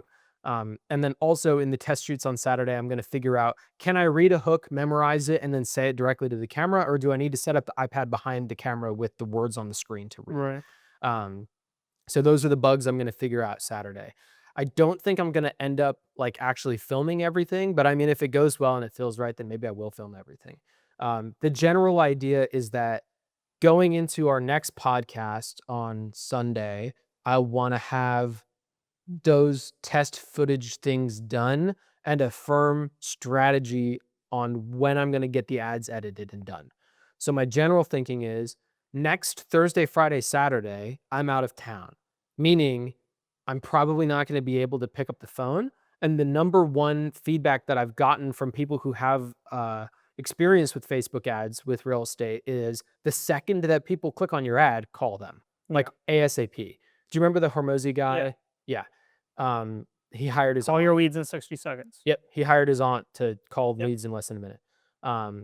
And so that's the strategy, right? So my thinking is running, if I can only afford to run ads for like 30 days, I want to emphasize, like, I want to be on top of it for those 30 days. Right. I lose a tenth of that time, Thursday, Friday, Saturday, if I'm running my ads on those days. So I likely don't want to start it then. I likely want to start it after that, right? So like maybe that Sunday is my warm-up day and then Monday is the first full day after that, right? That would be a pretty good timeline. The issue I'm now running into is if I have to be like ass in seat grinding for like overtime hours until the end of April, do I really want to wait until the end of April to do this? No. I'm just kind of like up in the air. I'm struggling because I don't want to wait till the end of April to run the ads. At the end of the day, even if work isn't slammed, I can only check my phone every hour anyways, right? Maybe there's a way where I can get Grace in to the account so she can call them like right away, but also she can't step away from her desk at work all the time either. So I just kind of have to hem and haw about it a little bit and figure out what I want to do for timeline because I really want to get the most out of it. I think what I'm ultimately going to end up doing is as soon as the ads are ready to go, I'm going to post them as long as it's after my trip. So likely what'll happen is March 22nd is going to be the first, or 23rd is going to be the first day that I run ads. Yeah. And then, you know, I mean, that means the month is the month where I'm busy at work, but you know, the top agent at Blue Marlin in the seminar they did last year, he said that every agent walked through their like schedule for a day, right? And he said he wakes up at like 4 a.m. He does a line of coke. He doesn't, but I'm just joking because who else gets up at 4 a.m.? He goes to the gym and then starting at 8 a.m., he goes through his leads list. He has 15 fresh leads a day. And then he does calls with the goal of getting at least one listing appointment scheduled for every day, which is fucking crazy. Those are nutty numbers. Getting one listing appointment a day is crazy.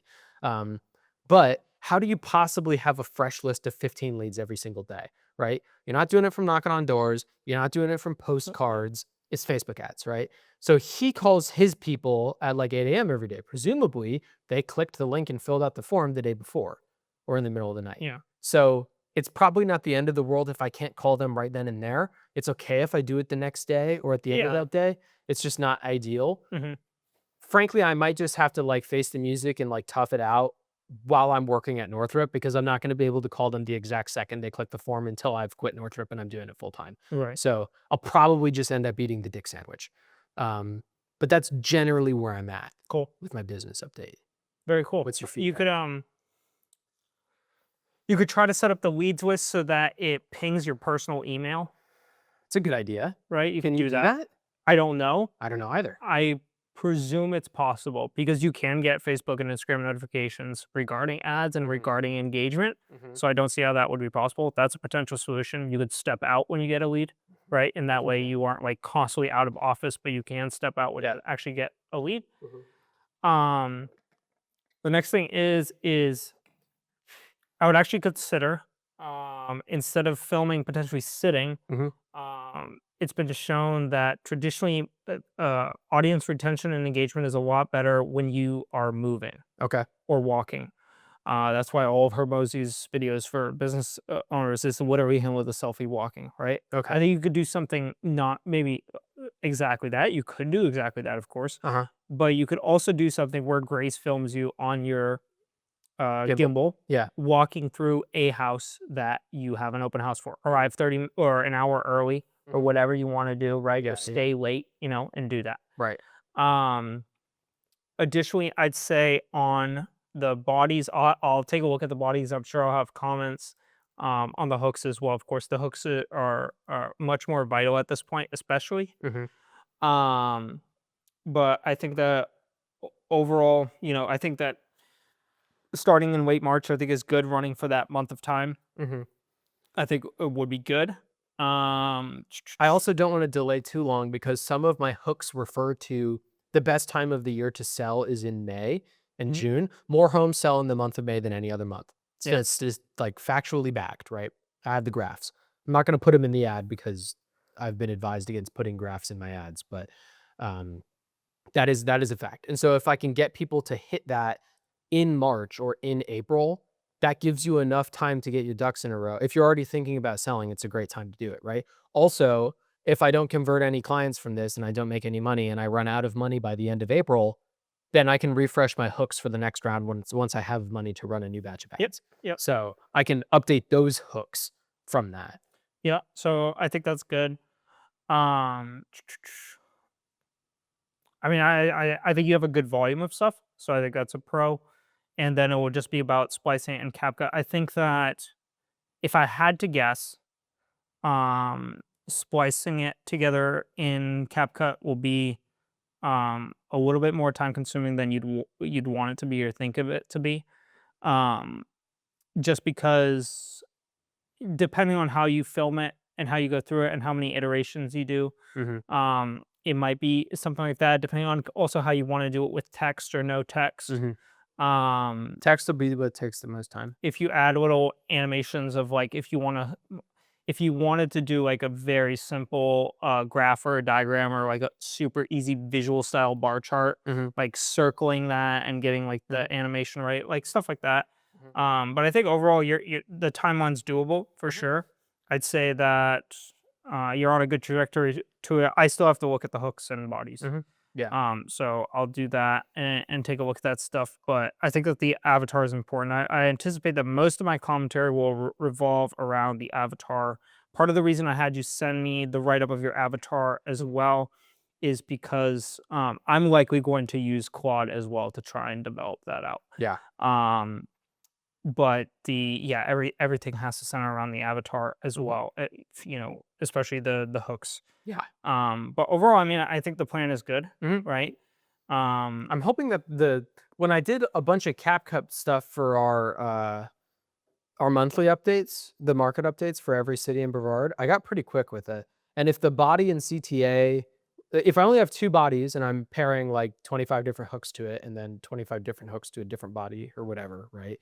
Once I have my combination configuration sorted out, I can optimize in CapCut like I drop a hook in, I edit it, I download it, and then I just drop the next hook in, and then everything else kind of stays the yep, same. yep, Then exactly. hopefully I can crank them out pretty quick. Yep. And I don't think I'll be too graphic heavy. I think it would be a good idea to include some drone footage. Yeah, it takes like Facebook also on the Facebook side of things, Oh, I didn't even consider that. uploading it and stuff like that That'll can take take a a while. little while. Yeah, So for sure. it's always a little bit more of a drag than you ever want it to be. One, I have a laptop, not a PC, so it'll take even longer, I bet. It's all web based, so as long as your internet connection Oh, is decent, it doesn't matter. okay, sweet. I mean, it's Yeah. not ether, but it's close. Yeah, yeah. So So as long as your internet connection is good, yeah. should be good with that. Yeah. My biggest stress is honestly just filming it and making sure that I don't hate the footage, because I know I can be really nitpicky about that. And I'm trying to balance between actually getting it done and then obsessing over it and taking too long. Yeah, I would like allow yourself some takes per hook, but I at least personally, I would say like no more than 3 takes a hook, Mhm. but try to nail it in 3. Because Yeah. at the end of the day, This is still a testing phase, and you're gonna have to test volume. Yep. And a lot of the times, the things that you think are imperfect perform really, really well. So Yeah, my whole thought process here is I just need one. I just need one Yeah. person to convert. That's one it. other thing that I had to comment on as well is I would not try to set up an iPad read style thing. What's an iPad? Like, Behind the read. camera? Yeah, I would not. Mhm. The scripts that I personally did and that I've seen out there in other advertisements that are done naturally, that like a read through is done, right? Don't try to memorize it. Like memorize the general gist and your progression, Mhm. and then take a few takes of that. Mhm. Um, but to try and do a read, it sounds unnatural. Yeah. Yeah. And so just read it, Mhm. like just read it from the top of your head, Right. kind of get the hook down, and then the body can kind of flow. Because you could do Mhm. like 5 or 10 takes of the body and get one that you flow that you like, right? Right. And then the hooks are easy. Like you could just read it once and kind of like add in your own little flavor in it. It's Right. easy, right? But Right. I wouldn't try and do an like an iPad read style thing or anything like that. Yeah. I mean for the hook, well, I know Tommy's hook by heart. Yeah. Hi, my name's Tommy. I sell cars for a living. Like Yeah. that. It's funny because as Grace and I were going hook by hook, I would read the hook out loud to her, and then I would go into my spiel of like, "Hi, my name's Mason. I help people sell houses for a living."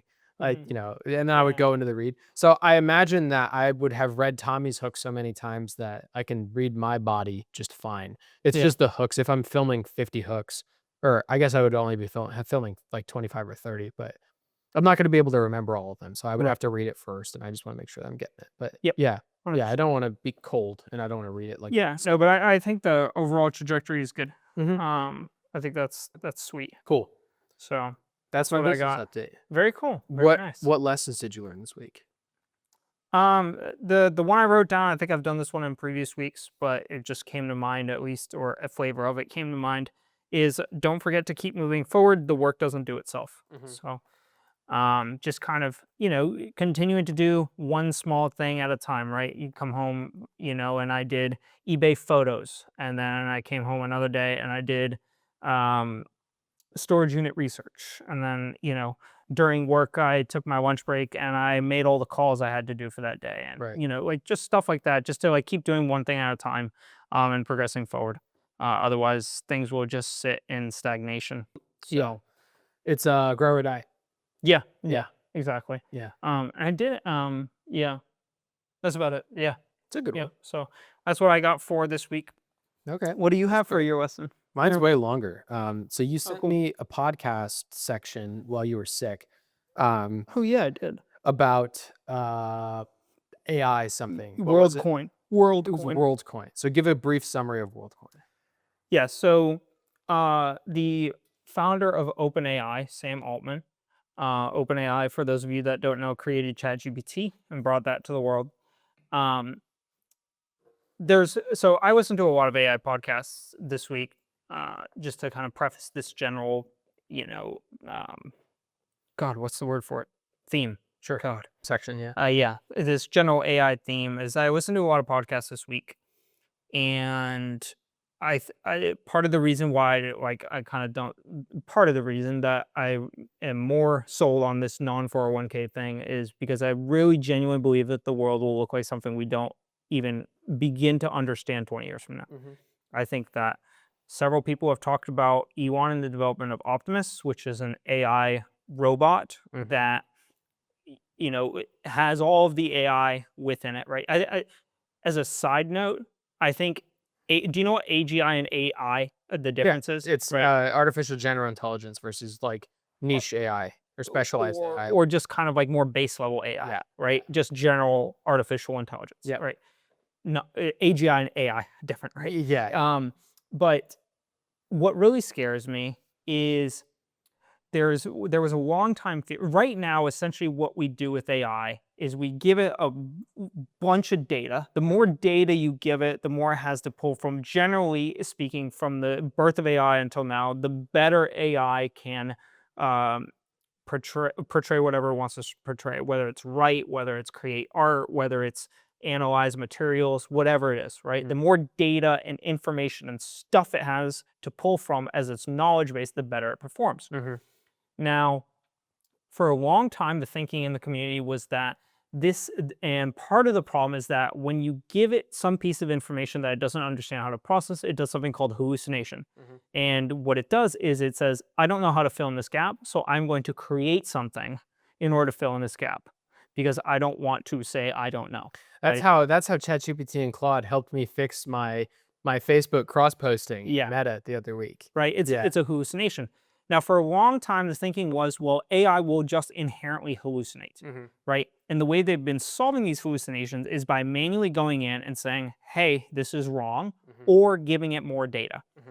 The problem I see with this personally, obviously not an AI scientist, is that the idea of giving it more data or correcting its mistakes only goes as far as we understand its mistakes. Right? Yeah. If we believe that AI can become smarter than we can, then we also simultaneously believe that it can solve problems that we can and it can identify things that we can't. Right? Right. But if it can identify things that we can't, we have no way to prove whether that's a hallucination or that's reality. Yeah. So that's my thinking, right? And so You don't know what you don't know. exactly. And so the thinking has changed in the last year to say, well, maybe if we just continue to give it more and more data and educate it more and more, or cater it more and more, we can get rid of these hallucinations because they've been perceiving as though the hallucinations are going away. But what happens when AI or AGI develops, or whenever they consider this to be AGI, which is also another question. When do you consider artificial general intelligence versus artificial intelligence? Are you pro-abortion? What? How does this relate? When do you define that it becomes a human? You know what I mean? That kind of thing. Sure. I Anyways, got you with that one. yeah, you did. But anyways, this idea that we can code out these hallucinations in order to develop this artificial general intelligence only goes as far as we can identify them as hallucinations. Yep. Right? And so if it can also ask questions, if it becomes smarter than us, it can also ask questions that we cannot understand how to ask, or it can portray things that we don't understand how to see. Right? It's a kind of a complicated thought, but it knows more than us. Right, but it can think and speak and ponder at a level that we don't understand how to do. Right. Right? And therefore, we don't have the ability to put guardrails up, right? And so part of what scares me is that I think that more and more the world will become reliant on AI in some form or fashion because the pros are just too good. There's a lot of pros that are just really, really good. Yeah. And so I don't think it's going away. Now, what scares me is how do we know when it's hallucinating or not hallucinating? When do we draw the line between AI or AGI? How do we know if we cannot understand what it's calculating and how it's coming to the conclusion that it's coming to, which is kind of a hard concept to understand right now because it's like there's nothing that I can say to you right now that you couldn't, with enough time and a dictionary, figure out what I'm trying to say. Right. Right. But if AI is literally communicating in a way that we cannot process, we are incapable of processing. Then how do we understand what is the truth that's coming out of that, right? Or how do we even process that? Generally speaking, how do we see it as gibberish versus not gibberish, which is also kind of another odd discussion of how AI came out to be. But anyways, I was listening to this podcast and it was with Tucker Carlson and Sam Altman. And Tucker Carlson asked a few good questions to Sam Altman in that interview. I see him as a really good interviewer. I mean, he's been doing this for quite literally decades. I see him as one of the best interviewers out there personally. Yeah. And, talking a little bit about where AI is going and stuff like that. And inevitably, back to this Optimus thing, right, is Elon is developing Optimus, which will be an AGI robot that can learn actively by actually physically manipulating stuff or working. And then additionally to that, it needs no sleep, it needs no breaks, it never forgets. And every single Optimus that learns something automatically becomes hive mind. It automatically is translated over to all of the other Optimuses, right? So it's a very kind of weird concept where if you are a business owner, right? if you were to take the moral human aspect out of things and go, would I rather have something that works 24/7, does not need healthcare, does not need bathrooms, does not need heating, ventilation, and air conditioning, has zero liability? You're talking about illegal immigrants? Some like a robot, Sure. right? Would I rather have I wouldn't this call them that. and That's pay you 10 know. grand one time for this, right? Right. Or would I rather have Sander and Make have him- to pay him 100K a year, and he You can have to only have an work HR 12 hours a department. day? Yeah. He needs HR because he says bad things at work, blah, blah, That's blah, right. right? He hurts So- other robots' feelings. Right. Yeah. Exactly. Would you rather have that or this, right? And so the robot becomes infinitely appealing as it develops and it progresses, right? Mhm. So that's part of the reason why I don't think we'll really recognize the world we live in 20 years. And I think that a lot of what's been coming out right now, and Hermosi has kind of also portrayed this, is like AI is a tool. It will be, for a long time, it will be humans with tools versus humans without tools, Mhm. right? And it always has been, and AI is just another one of those tools of Yeah. humans with AI versus competing with humans without AI. Right. I think that is true today. I think that the perception that it's far away, it's 50 years away, is false. Mhm. Given the fact that I also heard interviews with people who got inside tour on Optimus and actually got to work with prototypes of Optimus, and they said that the Optimus is so revolutionary Mhm. that people will not remember that Elon Musk made cars. I mean, 3 years ago, we were in college using Chegg. The first time I used Yeah. ChatGPT was 3 months after we graduated, and I was Yeah. like, "Man, I wish I had had this 3 months ago." Oh yeah, Right? yeah. So, like, 3 years ago, AI was not even in my zeitgeist. Like, I had never used it, you know? Yeah, never. Right. So, I Um, mean, even in the last 3 years, in its, like, novice phase, it's developed crazy fast. And so I see there are pros and cons here. What's really interesting to me as another side note is that Elon is trying to get Grok AI, the Elon's AI, essentially, to be able to solve challenging mathematical and scientific problems. Mhm. And he's utilizing some portion of his SpaceX workforce or employees in order to train Grok on how to do this, Okay. which I find really quite fascinating because from an outside perspective, I can't help but seeing that as these people working towards their own replacement, Yeah. which is really kind of interesting from a psychological perspective. I mean, Henry Ford needed guys Um, to build the automation factory. Right. Yeah, yeah, but it's just interesting Yeah. as a side note. Yeah. But I believe that robotics and AI already we've seen, this is the first year in recordable history that we've seen the GDP increase and the employment level not increase with the GDP for the United States. This is the first time where It's more efficient, baby. Right, it is more efficient, but there are more people looking for jobs. Yep. Those jobs, yes, there are some industries that are still looking for people, but a lot of industries are capitalizing on the people that they have. A lot of big industries, especially, Yep. integrating AI in with that in order to get more out of those people and not really looking for hires. Right. Right. Got to get that secret clearance, baby. But I see this as changing the landscape of how we work. And I see the irresistible temptation for big companies down the line in order to implement more and more of these robots as inevitable. Mhm. Not even a high probability, just inevitable down Right. the line. And so in that kind of state, part of what bothers me about the Hormozy thing is like I've seen this 100 times. So like people will come to him on either like the phone call hotline, Hormozy hotlines, or in his Las Vegas headquarters, and they'll be like, "I'm worried about AI. Like, I'm a video editor," and he's like, "Don't worry about it. It makes your job so easy." And it's like, well, that's the whole fucking problem, Yeah. right? Like, Video he editor. literally said that. Or Hormozy said that to someone. In Yeah. the comments, this guy was like, "Hey, like, I'm a video editor. Right. I'm really worried about AI. What am I gonna do?" As like, I don't remember the exact spiel. It was a couple months ago.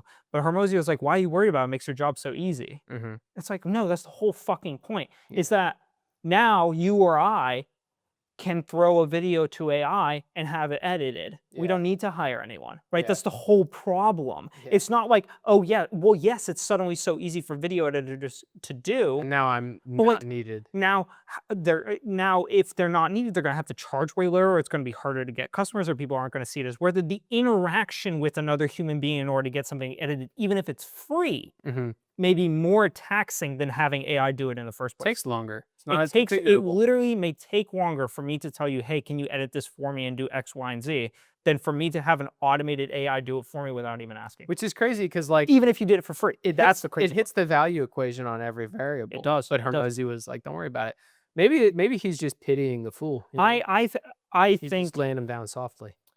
I don't know exactly what he's doing, but I Cool. can't help but see the fact that I think there is a discrepancy between what he tells some of these business owners and what he believes for himself. Mhm. And I think that is self-evident by the fact that he has replaced himself with AI and is on the way there before it becomes an issue.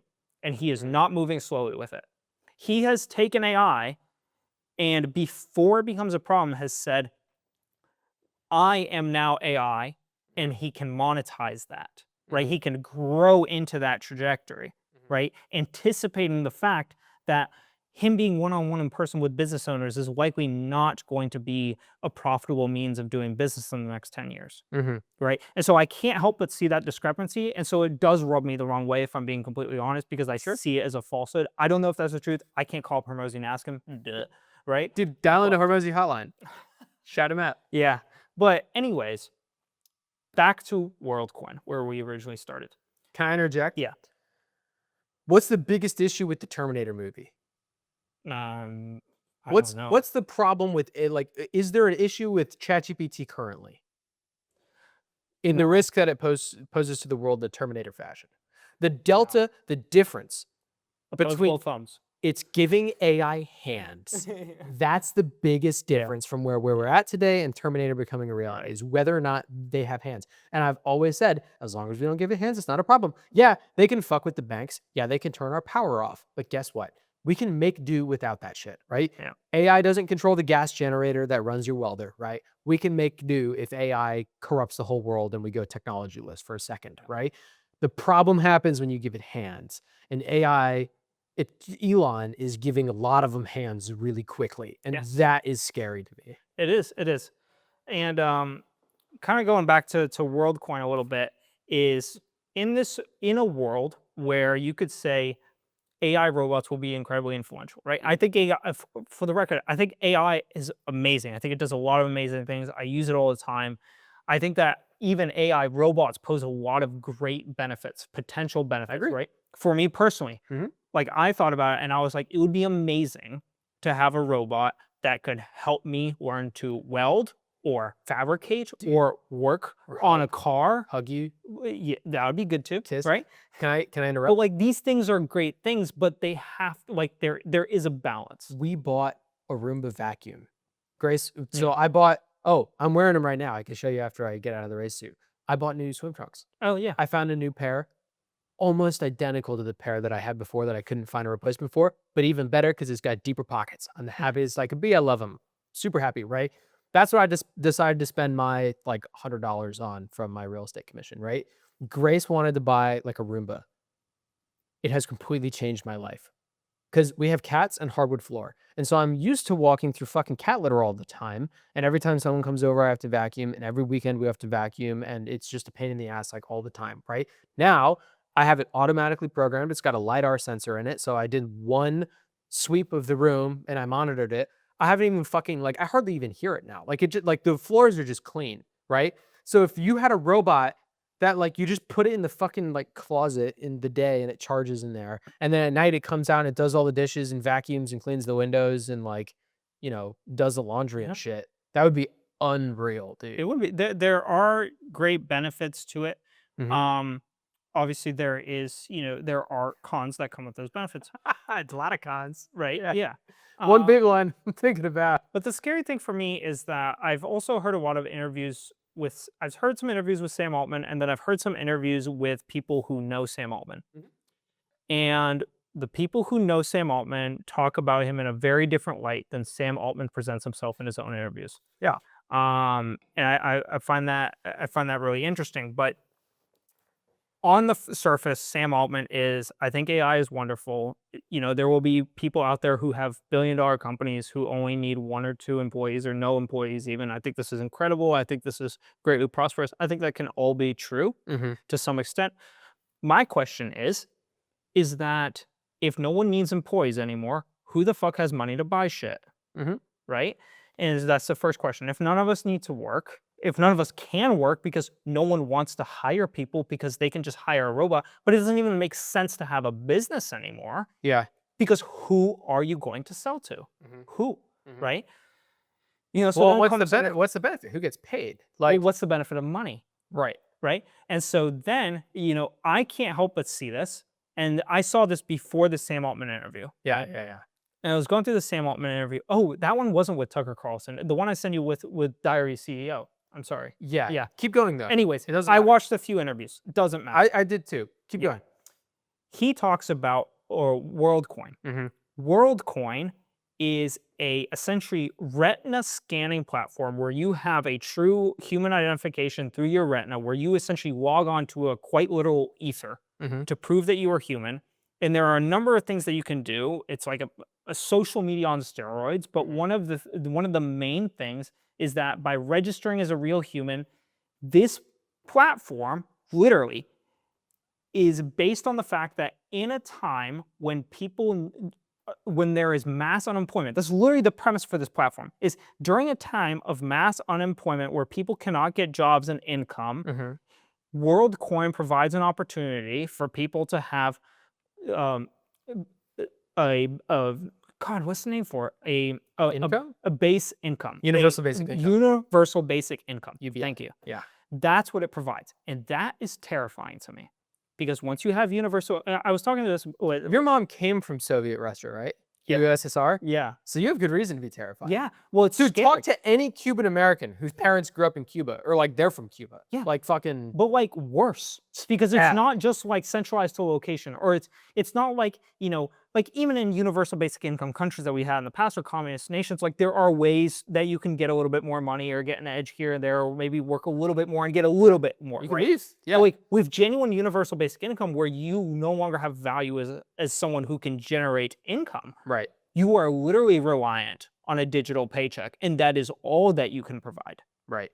And that's all you can provide because everyone is reliant on a digital paycheck and no one can pay you Right. for anything that you could even provide. Right. Right. So this is quite scary in my opinion. And I was talking to with Sammy about this a little bit, and she was like, "Oh, well, like couldn't that be potentially good?"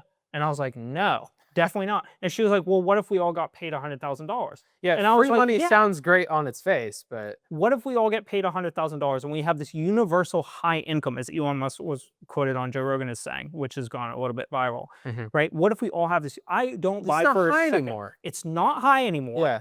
And then the next thing is, what if a loaf of bread costs $100?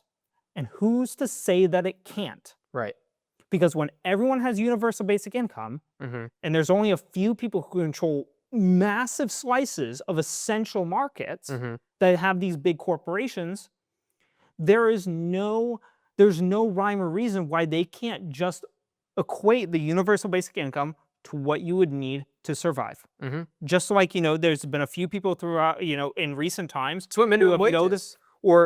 there's been a few people in recent times who have noticed the fact that a lot of countries went from slavery in order to work for food, housing, shelter, and safety, right? At least to some extent. Obviously, a lot of complications in the middle of that, not this podcast. Yeah. But essentially, some of what happened is we took slavery away and then we inserted money in the center of the equation.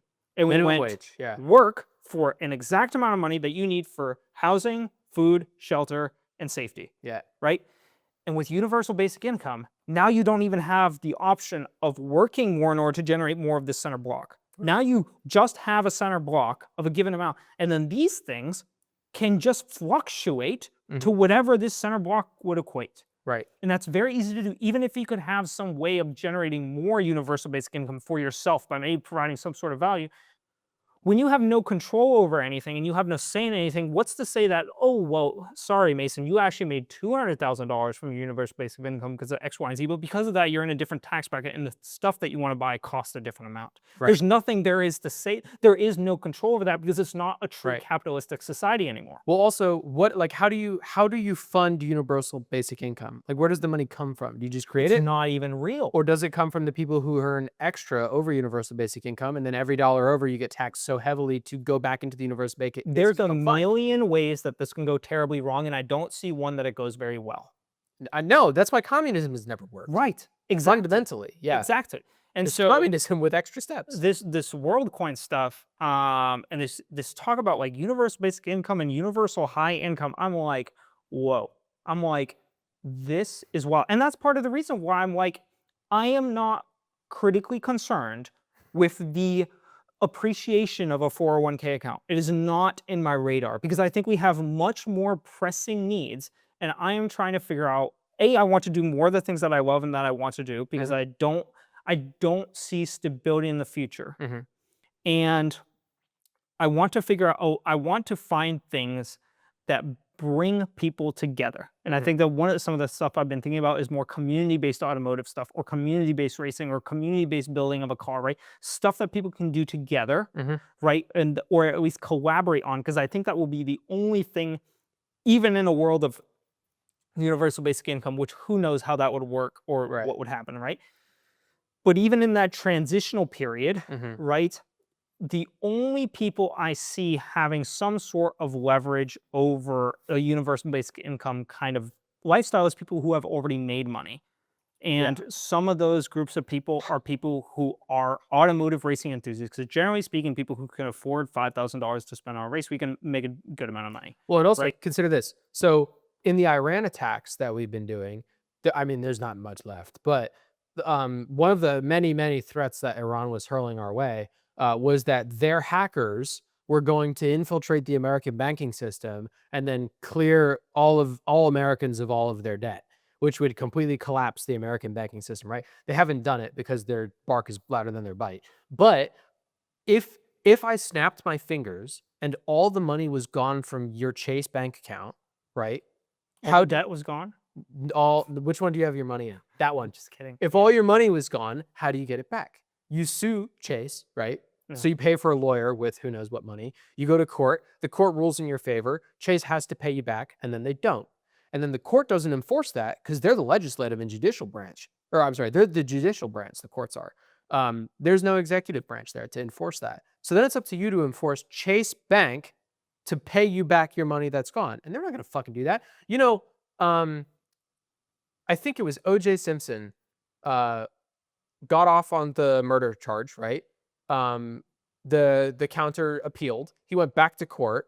He was found guilty, and he was made to pay something like several $1 million to the family of the murdered, right? And so he was made to pay them that, right? And then they never saw a dime because there's no way to enforce that. And so if all of a sudden they decide to switch to WorldCoin and all of your money in your bank account is going to be forcibly switched to WorldCoin or it disappears, you have to switch to WorldCoin. And then once it's there, it's numbers in a screen, right? It's not money in a bank. Like dollar bills are just promissory notes or I said that in an Australian accent, promissory notes for a representative amount of money that you have in a bank, right?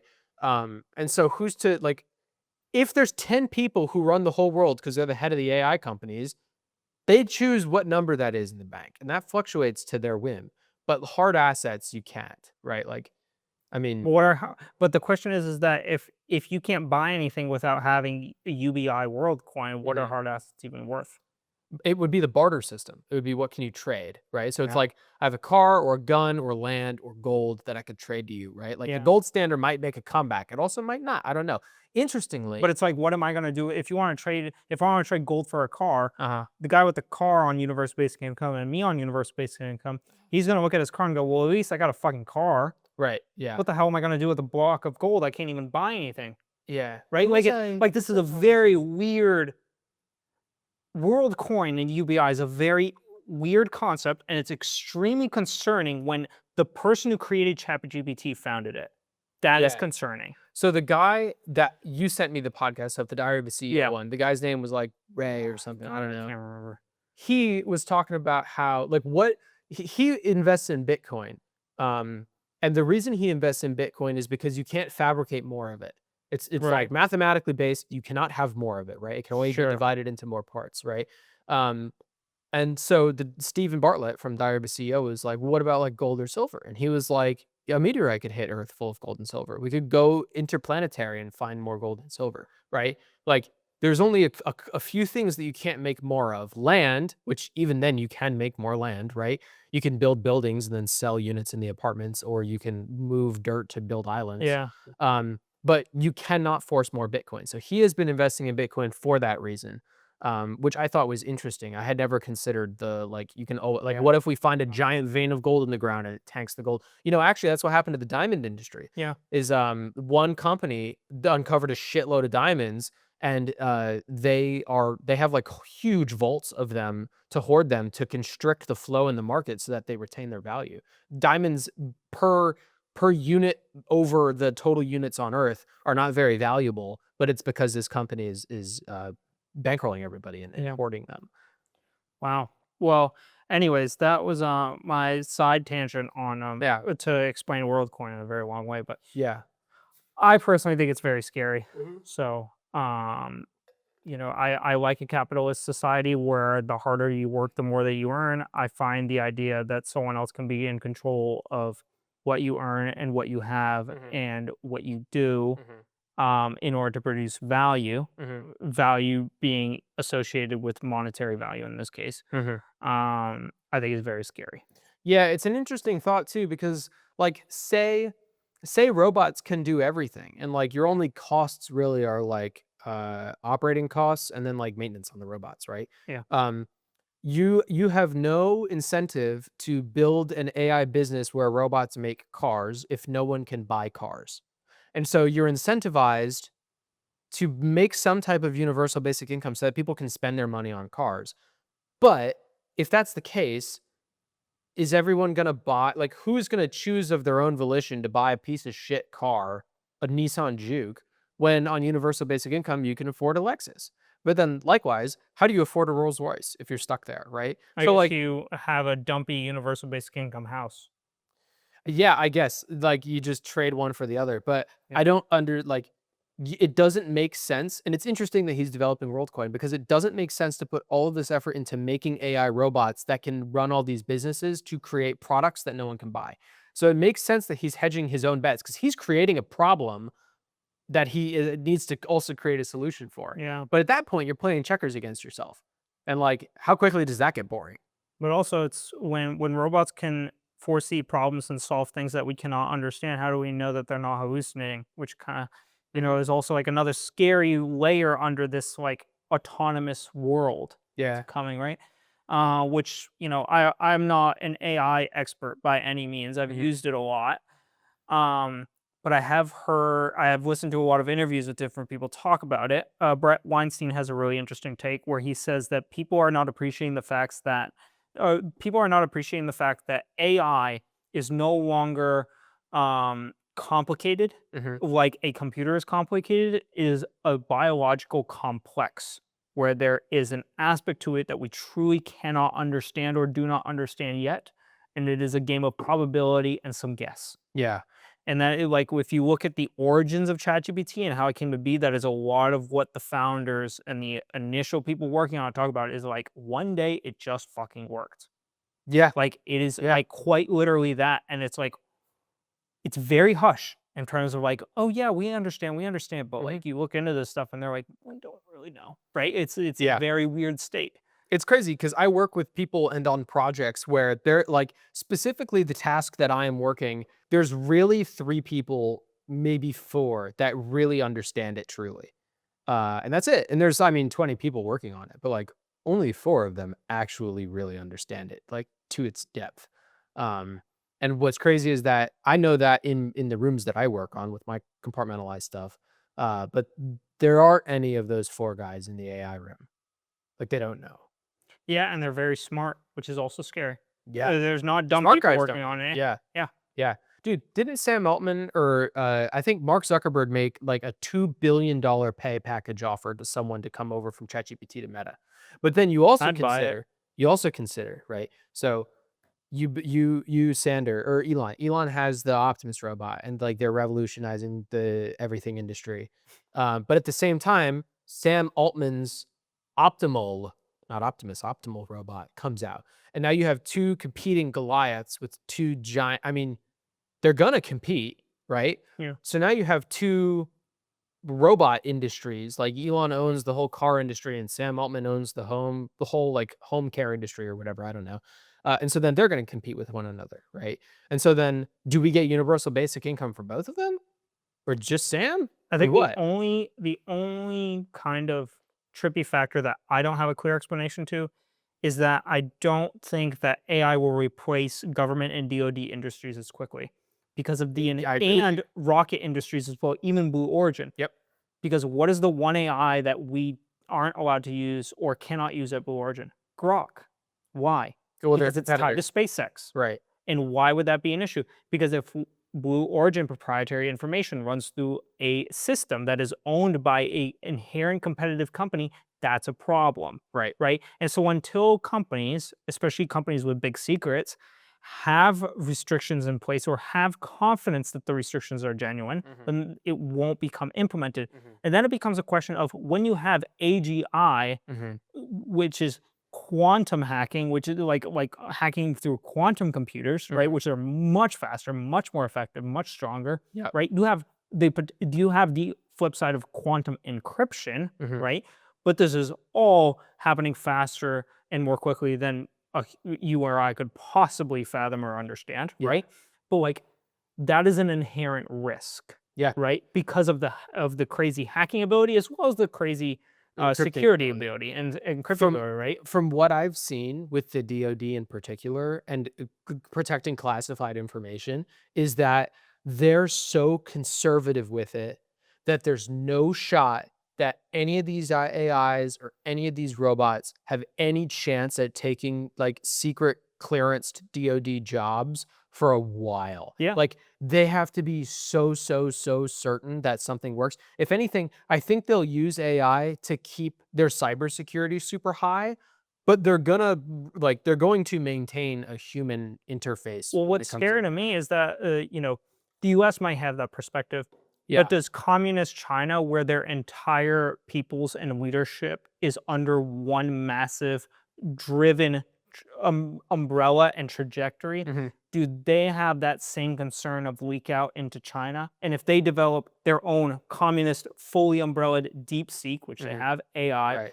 for the military, and they have full control over everything, Mhm. that no longer becomes a concern in the same way it does if, like, I were to get a hold of Northrop's government secrets, right? If that were to If happen, everyone is under the same umbrella in this right. communist structure where everything is motivated towards the same goal and everyone is working towards the same thing, Right. that no longer becomes as much or even a layer of concern, Mhm. right? Which is another factor to consider of like what nations are going to adopt it versus not adopt it, and how is that going to impact the way that they communicate and collaborate Yeah. differently or progress differently, right? So lots of things. If that happened though, like if China started using like crazy AI in their DoD facilities, like whatever their version of that Yeah. is though, they would still be 10 years behind us in what we have. Yeah. So Right. it would still take them a while to catch up. And like eventually they would, right? Right. But a big thing with wartime stuff in particular, like we're talking while we're talking DoD, is like less than half of it is actually like what kind of crazy weapons can we come up with. The majority of it is what do they have that I need to beat. Mhm. And I mean, for most of American history, it was what do the Nazis have that we need to counter? How do we crack the Enigma code? Like what can we do to get past their defenses, right? And it was the Russian Foxbat aircraft that changed that for the US. Mhm. In the 1980s, the Russians came out with a dual engine aircraft that was like the best air to air combat aircraft ever. This was like right after the Red Scare with the big spread of communism shit. People were fucking wigging out over this, right? And America got like scared of this jet because the best thing we had was like an F-14. And it could not go toe to toe with this fucking Foxbat aircraft, right? It looks menacing too. It's a fucking sick jet. I mean, it does look, have you seen this jet? Yeah.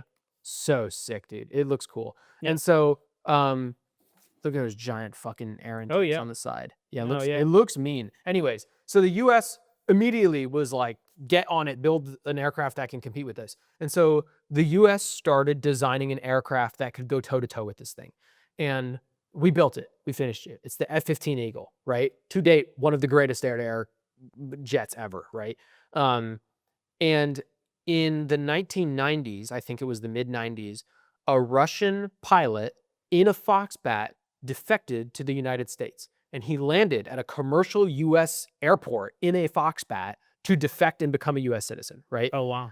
Yeah. Which means we have a perfectly intact Foxbat that we can study. And we studied it and we realized we had way overshot the mark. This thing does not have the power the Russians said it did. It has nowhere near the fuel capacity. It doesn't have the weapons payload we thought it does. It's way more rudimentary than we thought it was. Like, we spooked ourselves into making a fucking monster. Because now the F-15 Eagle is the greatest airframe on the planet that's ever been made.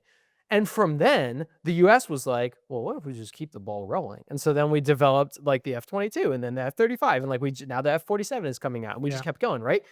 Russia has not improved on that really. The Su-57, like their new big bad jet that's supposed to compete with the F-22, would still lose to an F-15 in air-to-air combat. And we have an F-35 and now the F-47 coming out. Like, we're way beyond what they can compete with, right? So when it comes to the AI stuff in the DoD, like Russia and China would need some serious AGI stuff to catch up to us, but they could conceivably catch up to us. But I think we're kind of at the point now where we have mutually assured destruction with nuclear capabilities that, I mean, you can see what we're doing to Iran now, right? Like, Russia has publicly stated they cannot come to Iran's aid. You know, they're a part of the BRICS. They cannot come to their aid because they're still trying to defend Ukraine. You're right. And like, we're selling Ukraine weapons to like launch themselves. We're not even there. In the middle of fabricating and sending weapons to Ukraine, we're sending our actual Navy and Air Force to go fight in Iran.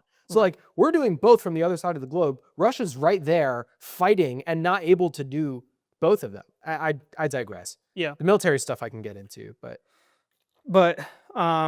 regardless, I think there's a lot of unknowns, which is part of the reason why, in part, I'm thankful that the e-commerce business kind of collapsed, because I think it forced me to look at things from a bird's eye view and be like, if the world doesn't look like something that I can understand in 20 years, what do I want to do for the next 20?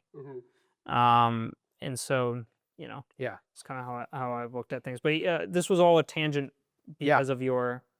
Yeah, my life update, my lesson learned has nothing to do with this. But if you're ready, I thought I explained WorldCoin and all this because your lesson learned had something to do with this. It does. Yeah. So you sent me that podcast with WorldCoin, right? And I listened to that part about WorldCoin, and I thought it was interesting. So I continued to listen to it. Oh, okay. And there's something else in that episode that I thought was really interesting that sent me on my own tangent this week that I listened to a bunch of other podcasts about. It's interesting to me. So, my brother's graduation is next week. I have to dress nice for it. It's a black tie event. I own the only like dress shoes I have are those ones with duct tape on it that I wore to work because those were going to be the only shoes that I wear in an office job. And boy, did I eat my words on that. Those are the only dress shoes I have. My pants have holes in them. I don't know if I fit into my suit jacket anymore. I don't own a black tie. I own weird ties. So I need clothes, right? So I went to try my old jacket on that I bought in 2022. And it's a tight squeeze. Like, I can fit it on. It doesn't look the best. It looks a little small, but I cannot button it. I look like I'm popping out of it if I button it, right? And immediately I was like, oh, I'm stuck with Grace because I don't want to buy a new suit jacket. They're expensive. And I'm like, what do I do? And I was like, oh, I'll just lose some weight. And Grace was like, okay. And I was like, what? And she was like, yeah, you're just going to snap your fingers and lose weight. And I was like, I've done it before. When we were doing karting, I weighed like 210. And I cut all the way down to 180 in like 4 weeks to do the qualifying stuff. So if I can cut 30 pounds in 4 weeks, I can cut 10 or 15 in the next 2. And Grace was like, do not do that. That's unhealthy. And I was like, I think I could do it. So I've started doing like crazy amounts of cardio every day to try to cut weight. And after a couple days, I went to try the jacket back on one more time because I was like, if I'm cutting it kind of close, this isn't great. So I went and I put the jacket back on and it hadn't changed a whole lot. And granted, I don't think I've lost a ton of weight, but I had a realization, which is it's the same problem that I have with all my t-shirts I don't fit into anymore. The first year that we went to Rolex together, we got a Cadillac shirt, right? It shrunk a little in the wash, but it doesn't fit me anymore for one major reason, right? And that is that when I rode, a lot of my muscles were in my legs and my arms. I did not have a huge back or chest. I have been lifting since I retired from rowing, and my back has grown so much that most of my shirts are too tight here, and it's because of my back. And so then I put the jacket on and I realized where it was tight. It's not in my upper arms or in the waist section or anything. It's in my back. And I can't make my back muscles go away. Right. I can lose fat up here, but most of my fat I carry around my midsection. And I realized, oh, I can't just lose weight out of this jacket. I need to buy a new jacket. So I went and I bought a new jacket. But what I realized is, oh, I know I can flip the switch and lose weight. I would like to lose weight. Why don't I just do it? And so I was like, I'm going to do it anyways. So I've continued to do it anyways. But I had gone on that journey. And while I was in that journey, I listened to the podcast that you sent me. They talk about worlds coined. And then they go on to talk about something called longevity escape velocity, which is something that I think we've talked about before, but it has completely slipped my mind and I never really considered it. But longevity escape velocity is essentially right now, every year that you age, medical inventions improve, right? And so the standard life expectancy for a caveman was like 25 years. Now we live into maybe the hundreds, right? 100 years from now, surely we're going to be living longer than that, right? Because the trend is that the more time goes on, the longer people live. At a certain point, every year that you age, medical inventions progress that give you more than 1 year of your age back to you. So eventually, you can out medical aging and you can live forever, Right. or at least for extremely extended periods of time. And that was a really interesting concept to me because I had never put it together that way before. And last time we learned about it, I don't think AI had gotten to the point where I was like, oh shit, this is really real. And now it's at a point where it's really real. And so I started to think about this and I was like, man, this is an interesting thought concept. And then Brian Johnson came into my mind. Do you know this guy? Yeah. He's the guy trying to live forever. I've never really watched any of his stuff. The red light therapy mask shit I've never bought into. It's the whole like Gary Brecka line of thinking where I feel like they're just trying to sell shit. But this longevity escape velocity thing was interesting to me. So I talked to Claude about it and I was like, what other podcasts have this type of stuff? And he brought up Brian Johnson. Also, in that Diary of the CEO podcast, Stephen Bartlett mentions his podcast with Brian Johnson, where he says, every time I talk to Brian, he tells me, don't die now. Yeah. Because if you can live long enough for medical science to catch up, you can live a lot longer. So take care of your body now, because right now you think you're going to live until 80 and then die. But in 15 years, you might be able to live until 200. And 100 years after that, when you're 180, you might be able to live to 500 and so on and so forth. Yeah. And I thought that was really interesting. So I listened to the Stephen Bartlett and Brian Johnson interview. And Brian Johnson made his money. He had a company that acquired Zelle and then they sold, or Venmo, I can't remember one of them. And then he sold that company for like $800 million. But his life's journey is he wants to do something that impacts the human race, kind of like Elon, right? Elon's doing it where we're trying to get interplanetary because we're killing our planet. Yeah. Brian's trying to do it where humans can live forever, right? And so there's never been longevity life studies on humans. They've done it on rats and shit like that, but not people. And so he's the first person to do it, right? So he does a lot of nutty stuff, but it's nutty stuff as an experiment to see if it has an impact and see if it works. So now when I view him, he also talked about his childhood and his background. And of course, the more you learn about someone, the more humanized they become to you and the more like you come to understand them, right? Like you can never truly hate someone if you understand them, right? And that's why I'm unwilling to get to know Landon Norris because fuck you, Landon Norris. The one person on the list. But I came to understand Brian Johnson a little more. And I think that a lot of the stuff that he's doing is really interesting. I don't know if I buy into all of it, but generally speaking, his science project is really cool to me. And the idea of longevity escape velocity is really cool to me. I have more, but what so far? What are your I'm just thoughts? listening. Oh, okay. Yeah. No, I mean, I think that, yeah, it's interesting. I'm just listening. So, as he's talking on the podcast with Stephen Bartlett, he's referring to his Whoop. It's the wristband heart rate monitor that I wear all the time. So, for me personally, in 2021, in 2020, when the rowing team was shut down due to COVID, we weren't allowed to practice as a team anymore. And so we had to practice on our own. And to hold us accountable, our coaches bought us all Whoop wristbands and then said, I'm going to look at every single day and make sure not only that you're doing your workout, but that you're sleeping well and recovering well, which I was not very good at. I did all my workouts, but I recovered like shit. But essentially, the Whoop reads your heart rate and it takes measurements and then displays it in an app, right? And so I wore it all throughout college. And then the year when I graduated, I was like, I'm free. And I didn't wear it for like a year. And then I had my blood tested by my new doctor, new at the time. And I found out that my cholesterol levels were super fucked up. And I was like, oh shit, this is not great. But my blood pressure's good, right? I wonder where all my other biological metrics are at, because if my cholesterol's fucked but everything else is okay, then I should be fine, because cholesterol's bad if you have like a heart disease, Yeah. like fat. If I'm fat, it's a problem, but I don't think I'm that fat. So I started wearing the Whoop again, right? And I thought, even if it's not important to me today, having this data would be nice in the future, because I wish I had my Sure. data from 2023 and 2024. So I started wearing my Whoop again. What's interesting is that Brian Johnson referenced Whoop as a major sensor that he's using in his studies to collect data. Mm. He's done a bunch of research into it, and apparently Whoop is a really accurate data collection tool. And so he uses his Whoop to track a lot of the experiments Huh. that he's doing. That is his, so it's not the Aura Ring or the Fitbit or the Apple smartwatch, it's the Whoop. And I thought that was really interesting. And so I opened up my Whoop app and actually looked at it for the first time in years. And they have a new function. I go into my Whoop to find my health metrics, right? But they have an interesting new function, which is your biological age. Oh, huh. So I'm age 25.6 or something like that, right? Like I'm halfway to 26. But my biological age is like 24.1. Oh, So I'm younger biologically than I am yeah. chronologically. And I'm like, oh, that's interesting. So I'm looking at it as Brian Johnson's speaking about it. Brian Johnson's 45. His biological age is like young 20s or something like that, which is really interesting. He said that when he was growing up, he'd like whatever, smoked cigarettes and drank soda and like didn't take care of himself. And so he didn't start taking care of himself until he was in his 30s. So he's reversed all that damage to get back down to the 20s. And I realized, I mean, I took great care of myself growing up. I ate pretty clean. I worked out a lot. And if my biological age is pretty good now at 25, by the time I'm 45, I could probably be doing pretty well for myself, right? I'm not doing all the Brian Johnson shit, but I'm ahead of the game. So interestingly, Whoop has your biological age, but it also has the differential. So at what rate are you moving in which direction? And that's really interesting because I am at a 0.2.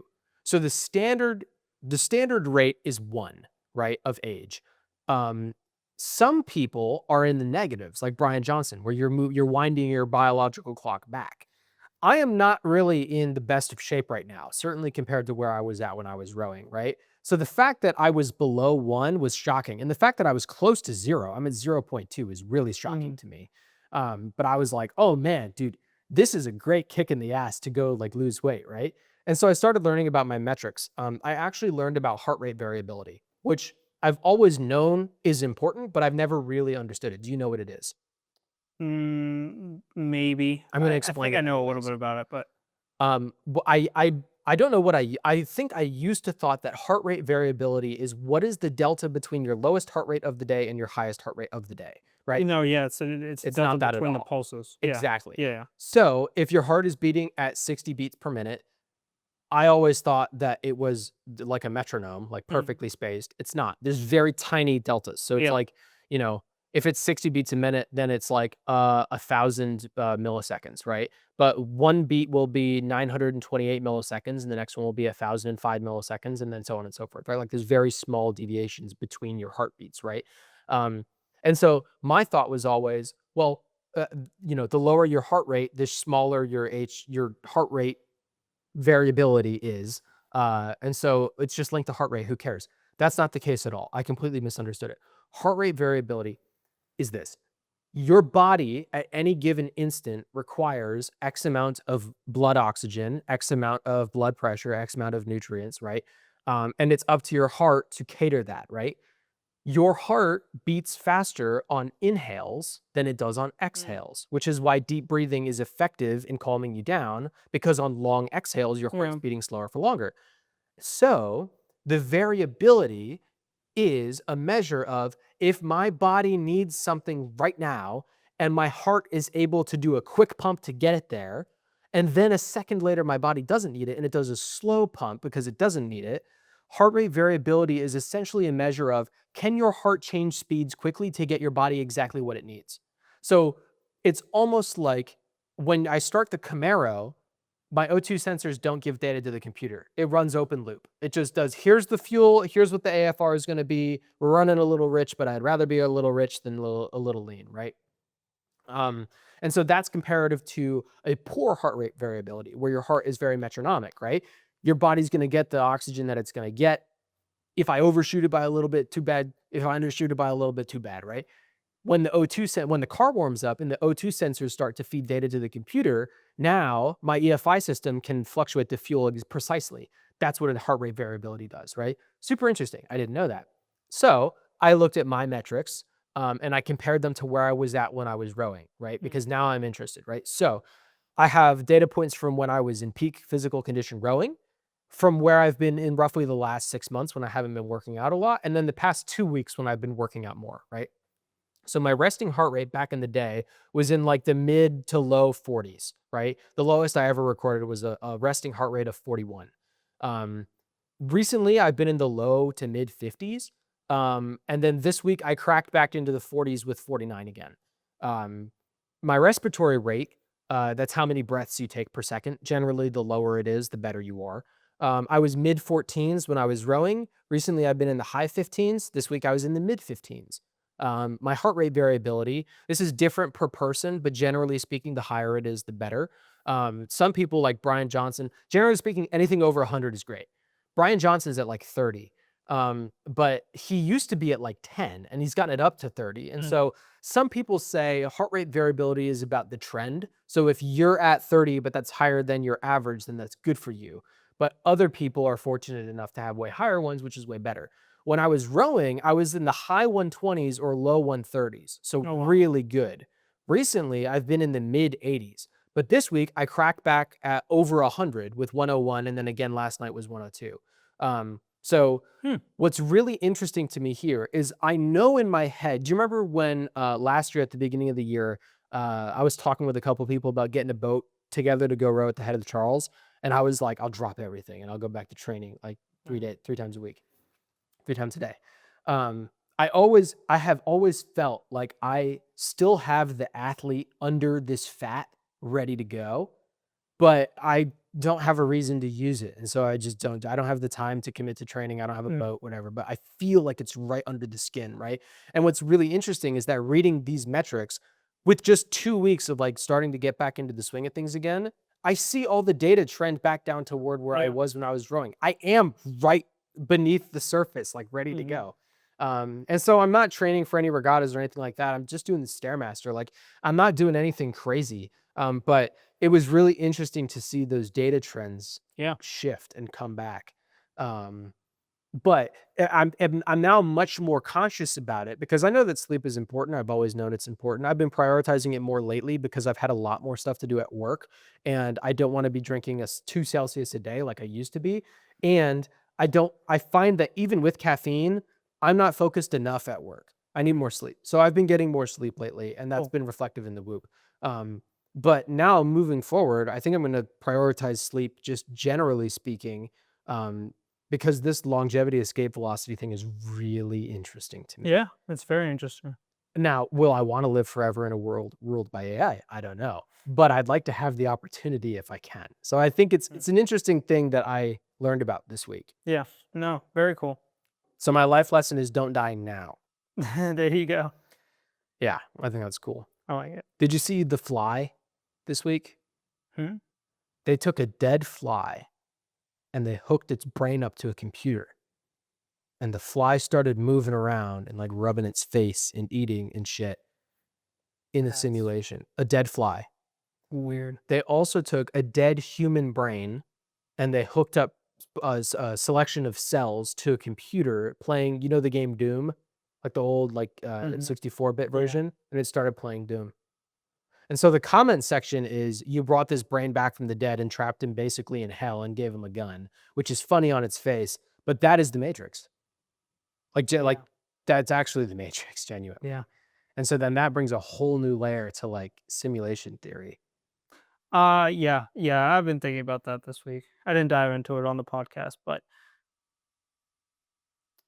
I'm not, as like a subtle note, I'm not even sure how you define simulation because it genuinely, how do you even define how do you really define the simulation, right? Like how like because I mean kind of anything could be a simulation, whether you believe in simulation theory or you believe in God, or whether you believe that like life is life and your actions result in direct consequences and luck is just luck, right? What kind of wherever you sit on that variable spectrum, um like undoubtedly there is some factor of unknown that happens to you, and where that comes from is interesting. My personal thing is like I think that some form of the simulation is real. I don't know quite how you even define simulation. I think that's sort of true because I believe that your not necessarily your actions, but your perception of life actually fundamentally changes the characteristics of life. Mm-hmm. And I'm not sure how to prove that because it also can be a factor of what you look for it becomes true, Mm-hmm. right? But I think that there are tangible, like I think that there are actual things, like I think that some form of manifestation within like the life we live Mm-hmm. is true in a weird way. Mm-hmm. Like I think that actually manifests or becomes within itself in some way. Mm-hmm. And so like yeah, simulation theory is really quite interesting. Yeah, it's like you find what you see in the world, right? Yeah, but it's like is it just what you find, what you see in the world, or like are things actually appearing in the world that you believe will become? Or like you believe will exist? Like does the belief in those things becoming true actually fabricate them into reality? Or do you just see the things that you are looking for? Right? Like does that make Mm. sense? It's like are you seeing the things that already exist or are you actually creating the things as you believe them to exist? Well, it depends on how you think the simulation is run, right? Like, Yeah. is there a feedback loop, or is it just you're placed in the simulation and then what happens to you happens to you?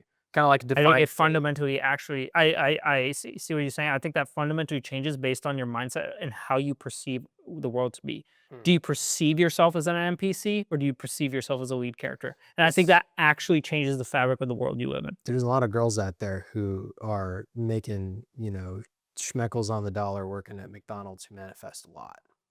It's true. It, I Or is that just a part of my simulation? I mean it's a weird. I mean it's incredibly complicated and I don't We think could be in the anyone same has the simulation answer. together. We could be in a LAN party right now, like a Yeah, but it's like multiplayer server. it's an interesting question, it's like all hypothetical. But like at the end Is of the it? day, I don't know. Maybe, maybe not. I'll send you the fly thing next time I see it. Yeah, It's fucking weird. crazy, dude. It fucks Yeah, with my head. but very cool. Do Yeah, you have a dial-in? I do.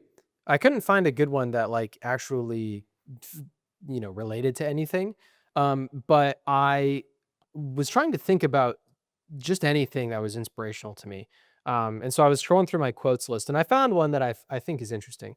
Um, there are people, especially in real estate, who are trying to make the sale because it's what they kind of have been told to do. And it's not because they genuinely want to help people or because they want the money for a real reason, but it's just you do it because it's what you do, you know? And so these are the same type of guys who knock on doors with no soliciting signs because their sales coach told them that they should. And like the people answer the door and they go, "Did you see the no soliciting sign?" And you go, "Oh, yeah, but I still think that you need this, and so I'm here to give you a pitch." And like they don't think for themselves. They just kind of do what they're told, right? To a fault, where they're not capable of independent Yeah. thought. And so this quote goes, "Climb mountains not so the world can see you, but so you can see the world."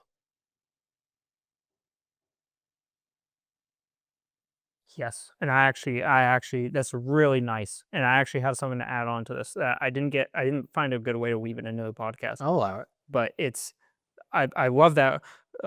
Climb mountains so you can see the world, not so the world can see you. I love that point. And back to Hermosi has this thing where he talks about how he talks about this with his wife Layla when he initially met her. She was like, "I want to help people," and he was like, "Well, don't you think that you could help more people if you had more money?" And she was like, "Well, yeah, I guess so, right?" So they had this thing, And then in a lot of his business consulting meetings in Las Vegas, people are like, oh, well, I don't know if I want to raise prices because I want to make it attainable for people. And he's like, well, don't you think that you could help more people if you made more money? And they're like, well, yeah, I guess so. And he's like, well, just make more free content and then you could charge what you're actually worth for the stuff that you do to improve, right? For a while, I didn't think twice about this concept at all. And I saw a clip online and thinking about like kind of like stewing in my coworkers of like, I don't get paid enough for what I do. And I'm like, you probably do, right? Like think about that. And like thinking about like, what are you really doing with your money? And then thinking about universal basic income. And then I saw this one clip online of Hermosi. And it was this guy, he had a dirt bike riding school for like professional kids who want to get into dirt bike racing. And he was like, I charge $300 a day or $1,200 for a full week. Okay, it's a good right? And he was like, I think I'm too low. I think I'm too low on 300. I'm definitely too low on 1,200. That's what he said. And Alex Hermosi was like, well, the classic, right? It's like, well, why don't you raise prices, right? It's like, I can almost recite them before Alex Hermosi says them, right? It's like classic. And he's like, well, I want to make it accessible to more people because I know that when I was running to ride a dirt bike, the accessibility to this stuff was challenging and it was really meaningful for me to actually get one-on-one in-person coaching for dirt biking. Yeah. And Alex Hermosi was like, well, do you think you could help more people by making more money? And the guy was like, well, maybe. And then he was like, well, why don't you just make more free content and help the people that way and then charge what you're worth for paid content? And that was the end of the clip, right? Classic. And I sat there and I thought, and I was like, I don't know if that's fucking true. And I don't know if that's the fucking point. I think it depends on what you do with the money. Maybe. But actually, I'll take that back. Absolutely. Definitely does matter what you do with the money, right? Because you could buy cocaine and hookers in Las Vegas and probably don't do much, right? You help those hookers out. Yeah. Fair. But, and you help the cocaine dealer out. But, like, long story short, I was thinking about this and I was like, I don't know if that's true. Because I was thinking about it and I was like, there is so much free content out there. And fundamentally speaking, the value you get for something specifically, like in-person coaching for an athletic sport, is inherently so much more valuable than free content online. For sure. So much more valuable. And it's a lot different than like, for example, running ads. Because running ads is clicking buttons. And if you can watch a general YouTube video about the right buttons to click, you're going to click those right buttons.